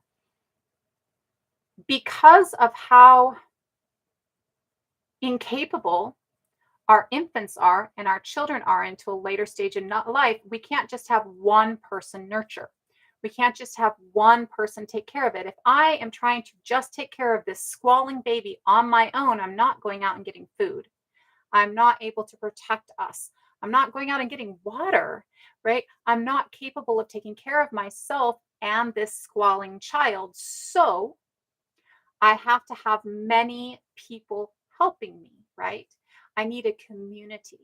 So it takes that entire community to nurture, provide care, provide sustenance, provide livelihood, provide space, provide all of those things to get that child from neonate, firstborn, to adulthood. So we as a species are nurturing and communal biologically. We must have nurturing and we must have community to propagate our species, to have a larger species, to sustain our species, to stay alive. We have to have nurture and we have to have community. When we're looking at that, we must have nurture and we must have community, right? Which means that these are 2 things that are innate within us. So if you don't recognize yourself as being set above, then you recognize the entire biome as community. And if you don't recognize yourself as being too good for everything else, then you recognize the need to nurture the entire biome, right? The other thing that we have is that we're creative and curious. We're always looking for a new thing. We're adapting our adaptations. This is one thing that is unique to us. We adapt our adaptations. Through psychology and not psychology, philosophy courses in college, I got asked a lot of times, and people were talking a lot of times, well, what makes us unique? Well, our compassion makes us unique. Nobody else has compassion. That's wrong. Our empathy makes us unique. Nobody else has empathy. We are not the only thing with empathy. In fact, sometimes I think we're the only thing with empathy that can get rid of it, right? So all of these other ideas of what is unique about us are really patently false. What is really unique about us is that we are nurturing and communal, and that we need that we create, that we adapt adaptations, that we like to adapt things around us, right? And these are all things that show us as tenders. These are all things that show us as nurturing of the biome. So when the world creates things, when the biome creates things, and I'll go into that inside. Chai, is it chai? Sometimes it can be chai or ga. I don't know for certain. But when we look at nurturing and communal, we're looking at us prior to roughly 10,000 years ago, right? So when we're looking at the way that we're living prior to 10,000 years ago, we're looking at a group that is living in harmony, in tending, in nurturing. It is fulfilling its space in the biome that it was created to fulfill. This is animism. Animism is a thought process that we are just another animal within the biome, that we have a niche, that we have a space that we're supposed to fill. Thank you. I appreciate that. I've heard it. I see the X done a couple different ways and a couple different sounds, and I just want to make sure that I have it right. So when we're looking at that, we're seeing that the change comes about roughly 10,000 years ago. Now, why I say that this change comes about 10,000 years ago is some different things that we see within the archaeological record. We have roughly 2,000 skeletal fragments, or individuals, not fragments themselves, but individuals within the fossil record prior to 10,000 years ago. And in those 2,000 individuals in the fossil record prior to 10,000 years ago, we see that there's roughly 2% that have marks that can be attributed to violence or can be attributed to something else. They're not definitive signs of violence, but they could be violence. Like if somebody's head is caved in, it could be because a rock wall fell on them, or it could be because somebody bashed them in the head with a rock, right? It's not a definitive measure of violence. It could be violence.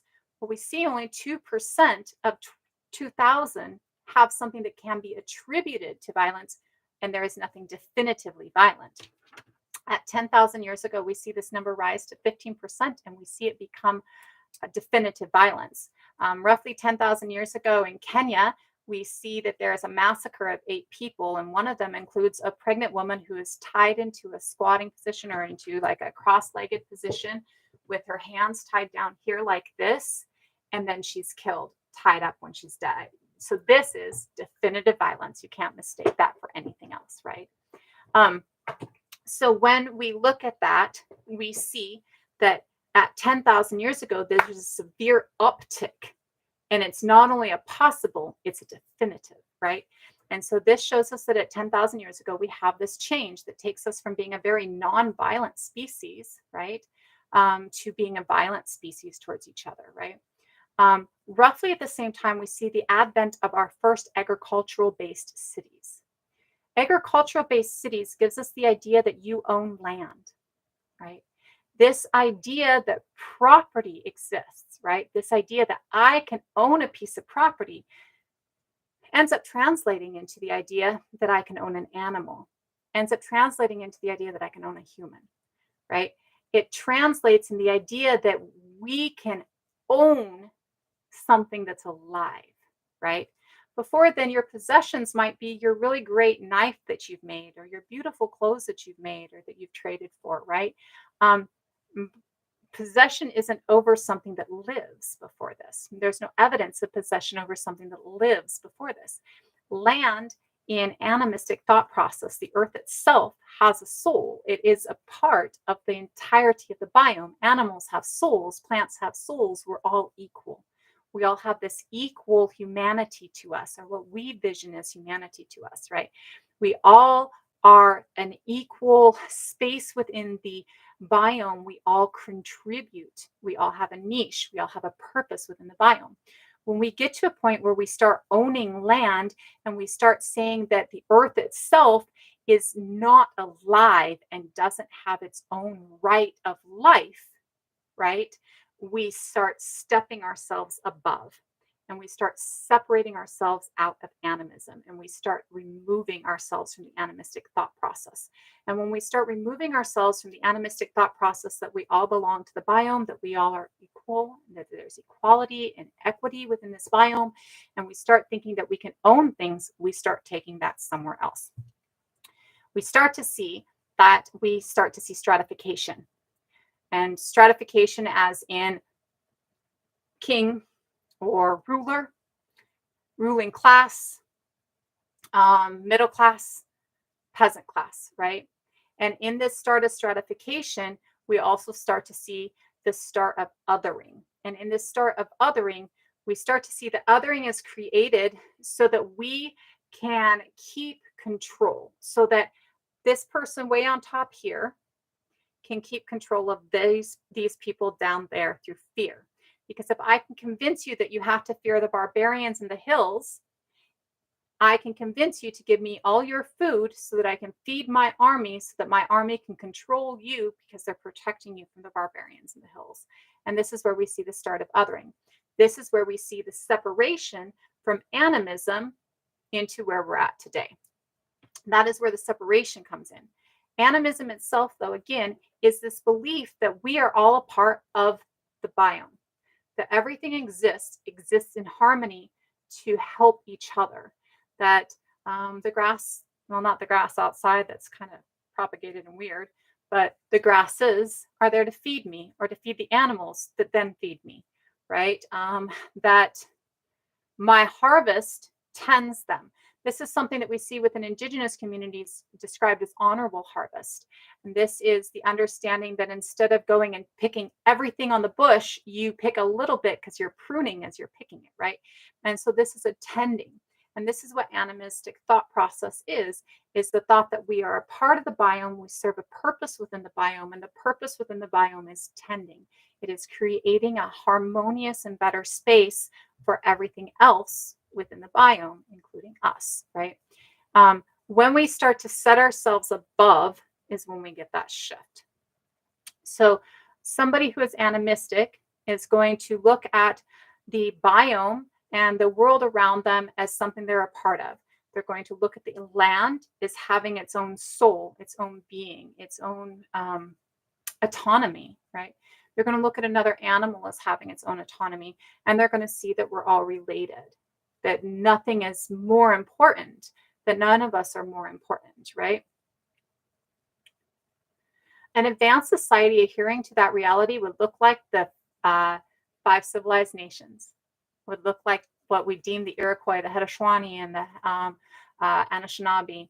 That is definitely an advanced society adhering to this reality. They had advanced, clean, non-disease ridden cities at a time where all European cities were extremely disease ridden, right? And they're cities that, because they lived within this principle, faded back into the environment as time went on, right? As they were removed from those places and put into different places, it fades down, right? And so part of what an advanced society would look like following these principles is a society that works within harmony within nature, instead of having to build giant phallic symbols so people can see that they were here a million years later, right? the understanding that I don't need to be remembered for all eternity, right? That I just need to take care of the world around me, right? And so we do see that there are actually very many, I deem, advanced societies. Now, many people view advancement as the camera, right? Or the phone, or the computer, or the stove. I don't view those things as advanced. I grew up with a dirt floor in a teepee on the side of a mountain for like 5 years, right? I lived in a lifestyle that was very similar to the lifestyles that we were living in prior to 10,000 years ago, right? or prior to 5,500 years ago here in Turtle Island or in Abayala, right? I grew up in those. And to me, those societies provide more comfort and stability, right? Um, and technology, like, so that's weird to me. Like, is this technology advanced compared to a stone tool? Sure. A steel blade is an advancement compared to a flint blade, but an obsidian blade can cut between not cell, yeah, between cellular structures, where a steel blade will never cut between cellular structures. They still use obsidian blades in microsurgery. So which one is more advanced, right? One's been around for 1,000,000 years, and yet it can do better than the one that's more advanced, right? So to me, it's such a gray area. People think that we're safer today because we live inside a house and the big animals can't get to us. But I would argue that I feel like we were safer and more stable when we were living in the same cave for 300 generations. The animals aren't coming into that cave. The animals aren't coming into that cave because humans live in that cave, and animals don't generally come where humans are. And you put a fire in that cave, and animals aren't generally going towards the fire. So that cave is a safer environment than my house today, where I could be kicked out tomorrow because somebody else controls it. So to me, our understanding of what is advanced and what is not advanced is kind of subjective and kind of,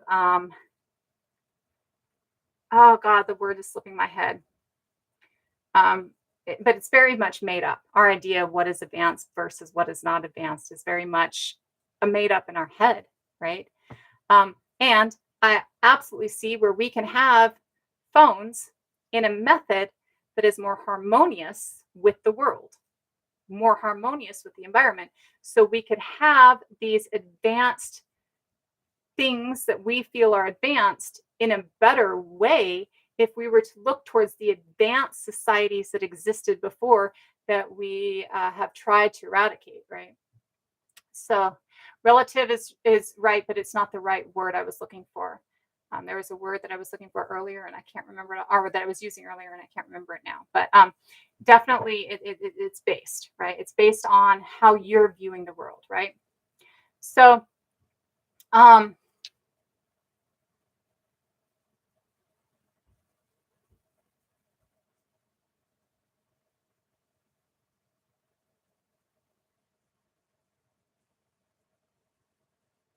you guys are talking about scholarship. Okay, just double checking what. So when we're looking at those things, our idea of what is advanced, this is a good example of that. Currently, so many people are working with the idea of, it's an ecological term. It's a green term, and I can't remember the term itself.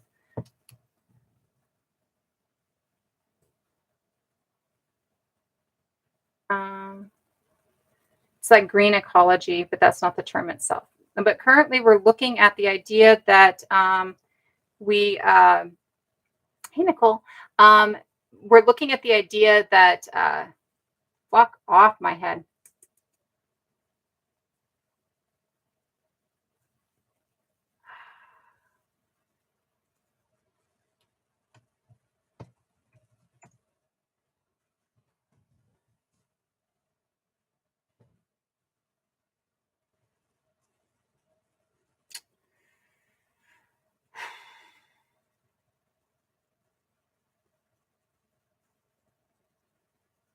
It's not working for me.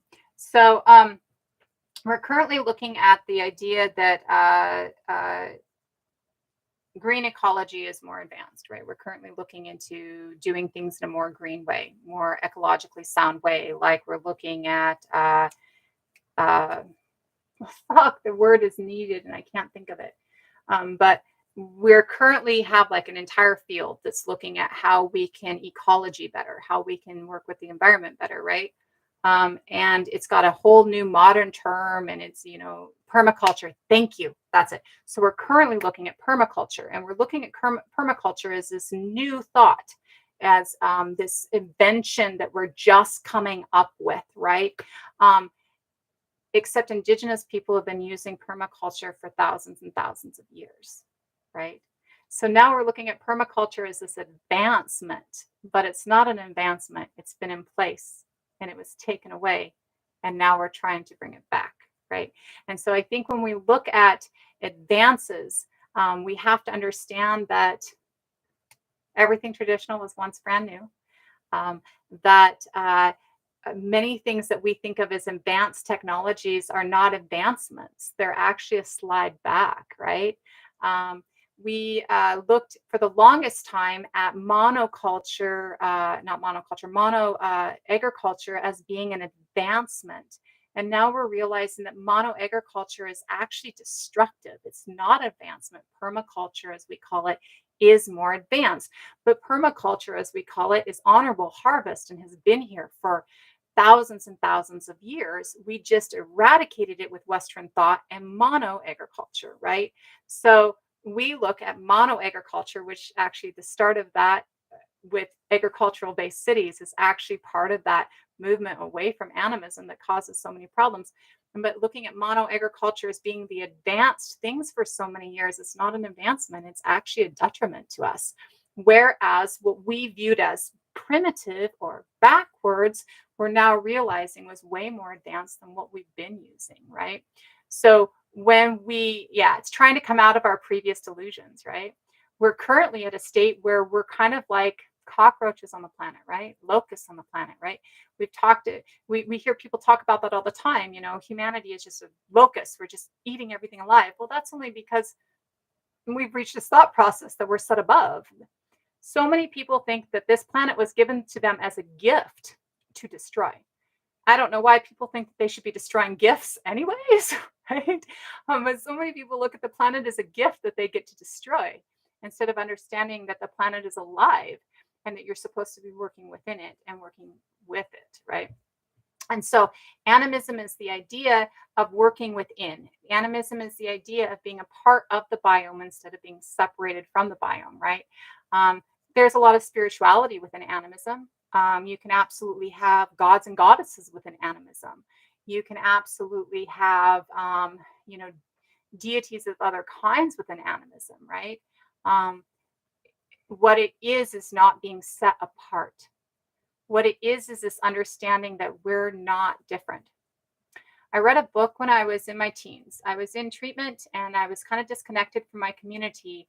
And one of my counselors in my treatment center gave me a book, gave me Archie Fire Red Deer's book. I think it's Red Deer. Off the top of my head, I can't remember if it's Archie Fire Red Deer or Archie Fire Reindeer, because my brain don't work sometimes. But gave me Archie's book, and in it, Archie was talking to somebody it was in like 60s, and he was talking to, or 70s, he was talking to a talk show host, right? Like Ed Sullivan or something like that. And he was asked, what is the difference between Christianity and in Native American, is what they said at the time, thought process, spirituality. And he said, the difference is that I believe plants and animals have a soul. You guys believe you're the only ones with a soul. I think we all have a soul. And that to me really encapsulates the difference between animism and between religion, between spirituality and religion. The Celtic people believed the same thing. They believed that plants and animals had souls, right? Indigenous cultures across the planet and believe that we're all a part, that we all are. If I have a soul, everything has a soul, right? That there's no set above, that the only thing that is different from me, say from a monkey, like from a great ape, is the fact that I am here to tend and make sure that the great ape has a better biome to live in, right? That I have a responsibility of reciprocity, that I have a responsibility of reciprocity, that I have a responsibility, that all rights come with associated responsibilities, that I have a responsibility to the biome around me, and that is why I'm here. Not that the biome is here for me to destroy. That to me is really the difference between animism and other faiths. Most spiritual faiths that you know of have an animistic base. Judaism has an animistic base. Judaism at its base is an animistic religion.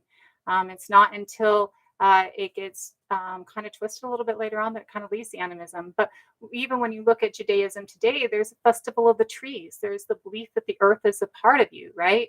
It's not necessarily that the earth is a gift for you to destroy, right? It's that you were put here to tend to the planet, right? So there's even animism within Judaism, right? Within the Torah, which is what all the other monotheistic religions are based on, right? So when you're taking a look, well, maybe not all the vast majority of the other monotheistic religions are based on. So when you're looking at that, you're looking at a difference really in are you just a part or are you better than? And that's really what it is.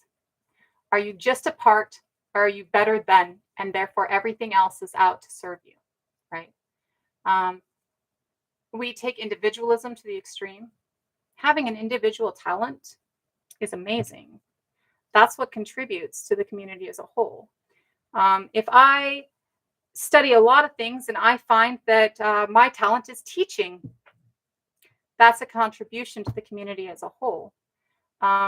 If I study a lot of things and I find that my talent is flint knapping and I flint knap for the community, and I flint knap and I make you a knife. And so maybe you bring me some of the food that you killed today. I might not have to go out and kill today, right? This is the reciprocity. This is the each member of community being a valued member of community. Thank you, Lourdes. Being a valued member of community, not because they contribute what we think they should contribute, but because they contribute what their talents are. They contribute what they're good at. They contribute what they love. When I can contribute to you what I love to do, what I'm passionate about, I do it better. I am not as exploitable. And I ensure that our community as a whole is healthy. And when I do that and you do that and they do that and they do that, then our community as a whole becomes healthier and better, right? So once we get to a point where we can start separating ourselves and we can own property, once we can start dehumanizing things, once we can say that certain things have less rights and autonomy than other things, it leads all the way to where we're at today. It leads to being able to say that houseless people should have less rights and autonomy, right? It leads to being able to say different racial groups exist and that some should have different rights of autonomy, right? And it starts with believing that the land has a different right of autonomy to me.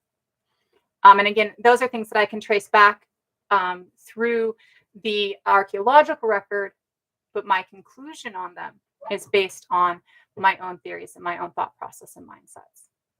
Thank you. I appreciate that. I am going to go because we have been doing this for like 3 hours now. I will try and be on a little bit more this week. I know that I've been gone for a couple weeks. And again, I apologize for that. I get overwhelmed. And so when I get overwhelmed, I just have to depart and take care of myself.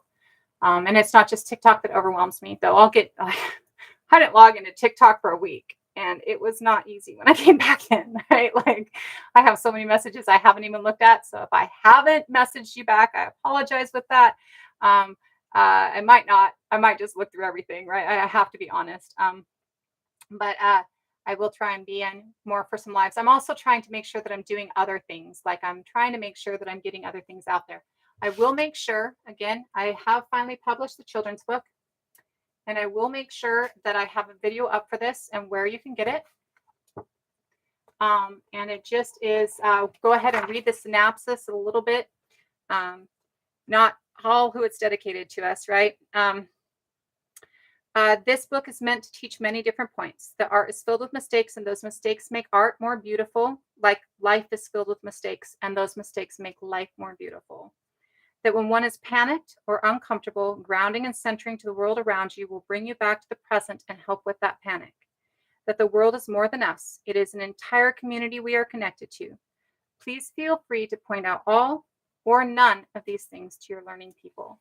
So it is meant to give a broader understanding on a lot of different things on a very basic level, not a condescending level, but a very small level so that people small ages can understand it and can adapt it. But I will make sure that it's up so everybody can see the video, or that there is a video. Absolutely. Go ahead, Monica. And you guys are so very welcome. Thank you so much. I appreciate your comments and I appreciate you guys coming in and supporting me. It makes it easier for me to do this. It really does. And hearing your words are it's very big to me. Like it really helps me. So I do believe Bigfoot exists. I also believe mermaids exist. I'll be real. I mean, I know that people are going to say that that makes me sound like I'm fucking crazy. I believe that there's more on this planet than we believe in, right? I believe that there is more to this than we know, because I believe that people are so narrow-minded when they're exploring and so narrow-minded in their thought processes when they're doing these things that perfect example is how long people have been in Turtle Island and in Abayala because Europeans were running archaeology, which was grave robbing, and anthropology, which was story robbing, really. Because Europeans were running that and they were looking at it through a very narrow mindset, right? For the longest time, Clovis first existed, the theory that the Clovis people are the first people here in Turtle Island, right?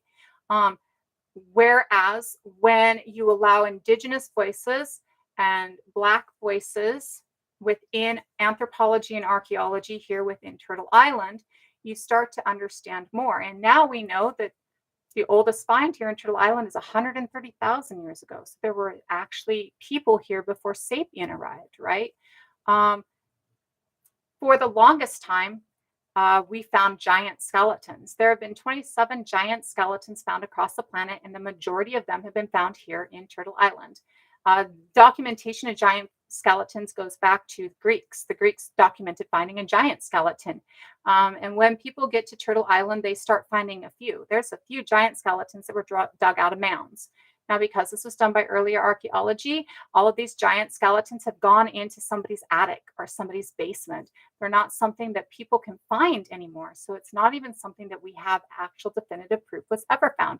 We have pictures, we have articles, but we don't have bones anymore, right? I personally believe that the Cerruti mastodon find showing that Homo erectus made it here, I believe that the species that speciated here was the giants. We see within Turtle Island indigenous histories that giants are prolific within Turtle Island indigenous histories. There are many groups that talk about giants, right? And we look at Turtle Island indigenous people have a tendency to be taller. We also look at the fact that there is the ghost species within Turtle Island indigenous people. And when we combine all of those with the island giganticism and island dwarfism that we were talking about earlier, again, island giganticism and island dwarfism. Island dwarfism means that if you're in a space that's isolated and you can't get away from it, it's a small space and there are not a lot of predators that are large and there's not a lot of food, you shrink to fit the space. The opposite of this is island giganticism. And an island giganticism is the idea that if you're in a large space with a large amount of large predators and a large amount of food, you get bigger. Protects you against the larger predators. You have more food to get bigger anyways, and you have this space to develop into. We have a lot of megafauna in Turtle Island and a lot of megafauna in Abayala, which tells me that island giganticism really works within Turtle Island and Abayala, which tells me that the possibilities of going to island giganticism, just like we were able to go to island dwarfism with Homo florensis and Homo luzonensis, we would probably have gone to island giganticism as a small species in a vast environment with a lot of large predators. So to me, I think that we absolutely have a presence of giants here. I definitely believe I grew up in the Pacific Northwest. I was born in Anacortes, Washington. I spent my entire life in Washington and Oregon, moving all over Washington and Oregon, but my entire life really in this area, except for, a couple of stints in a couple of different places due to the military and shit like that. I've spent the vast majority of 45 years in this area. And if you've ever been to the Pacific Northwest, you know that we have thousands and thousands and thousands and thousands of miles of undiscovered area, thousands and thousands of miles that haven't really been explored because it's all dense woodland and mountain ranges, right? I live in Bigfoot country. Like this is like Bigfoot capital of the world, right? I totally believe Bigfoot exists. Personally, I believe Bigfoot is like anything else going, what the fuck? I'm avoiding you guys because you guys are murderous and horrific. I know that my space is still within the biome and you seem to have forgotten that, right? So I do believe that Bigfoot exists. I do believe that mermaids exist. And I do believe that because of the fact that we have explored less of our oceans than we have of outer space. Like we know less about our oceans than we do about outer space. 6 months ago, they discovered that there's a leak in the bottom of the ocean where air and water are coming through a leak in the bottom of the ocean. So the ocean's floor has pockets of something underneath it, and they are leaking through the ocean floor. So there's so much stuff, right? So yeah, I do believe they exist. I am also aware that that makes me sound like I'm probably a little bit out of it, but I am also aware that first of all, I'm not going around telling everybody, hey, Bigfoot exists. I'm answering questions. And second of all, until we have definitive proof that they don't, we don't have definitive proof that they do. Everything that is probable is possible, right? So when we're looking at those things, though, like I believe aliens exist. I don't believe ancient aliens exist, right? Ancient aliens is the theory that we were created by another planetary species, or that there is a supreme group of people on this planet, which is problematic and racist as fuck. Do I believe aliens exist? Yes. Do I believe aliens are out there going, you guys are so fucking stupid, we're not landing yet? Yes. I believe it's like the prime directive in Star Trek. You don't fuck with species who haven't learned to not kill each other yet, right? So I do believe aliens exist. I don't believe they exist in the way that people think they exist, right? So yeah, I think that there's more out there that we still have to discover. There's so much more out there that we still have to discover. I personally find it problematic when people are like, we know everything. Anybody who's like, I know everything, I'm like, no, you don't. Not only that, but you're being dishonest with yourself, right? Not only do we not know everything, but some of our things change from day to day, right? Our theories of thought processes change from day to day, especially in my field, right? So.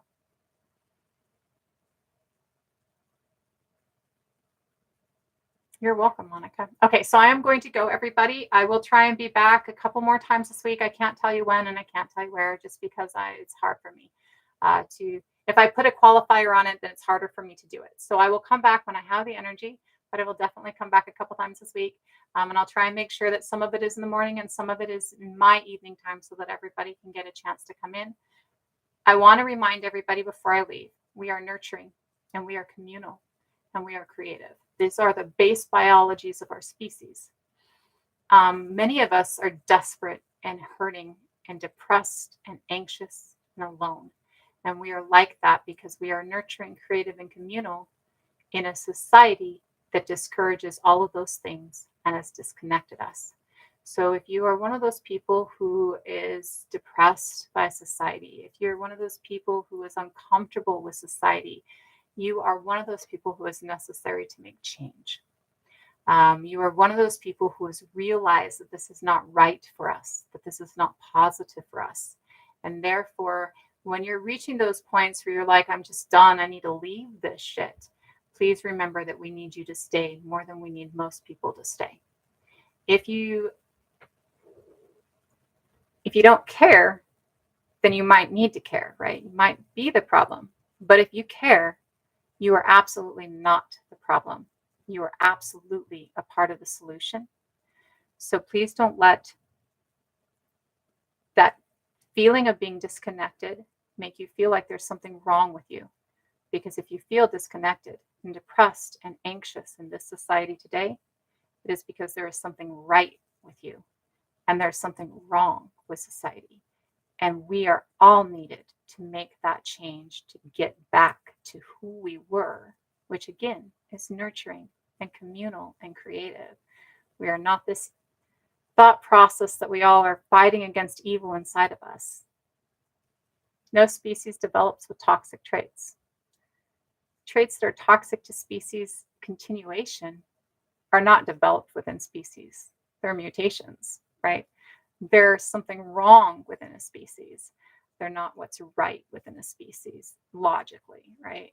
So When you're out there going, God, I just can't handle this anymore, remember, you're necessary to change. So please do not remove yourself. Please make sure that you stay because you are who we need. You are necessary to our movement forward as a species. You are necessary to end what is happening that is killing our species as a whole. And you are loved and you are valued just for your existence. The idea that you have to be something special or unique to be valued is a toxic idea that is not a part of who we are as a species. It does not help our species as a whole, and it's completely incorrect. You are valuable and necessary just in your existence, just by living. And when you follow your passions and you follow the things you love, that value increases. Not when you follow somebody else's passions or be exploitable by somebody else. Those are things that we all have to do right now, right? I do know that. And I'm not telling you don't be exploitable because some of us can't live without being exploitable, right?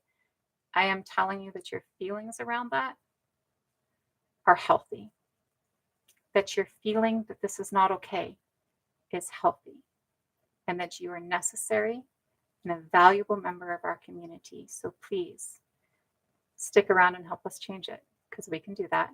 We can fix this. We've only been doing this for 10,000 years at its most. Some places still aren't doing this. There are places on this planet that haven't bought into this bullshit.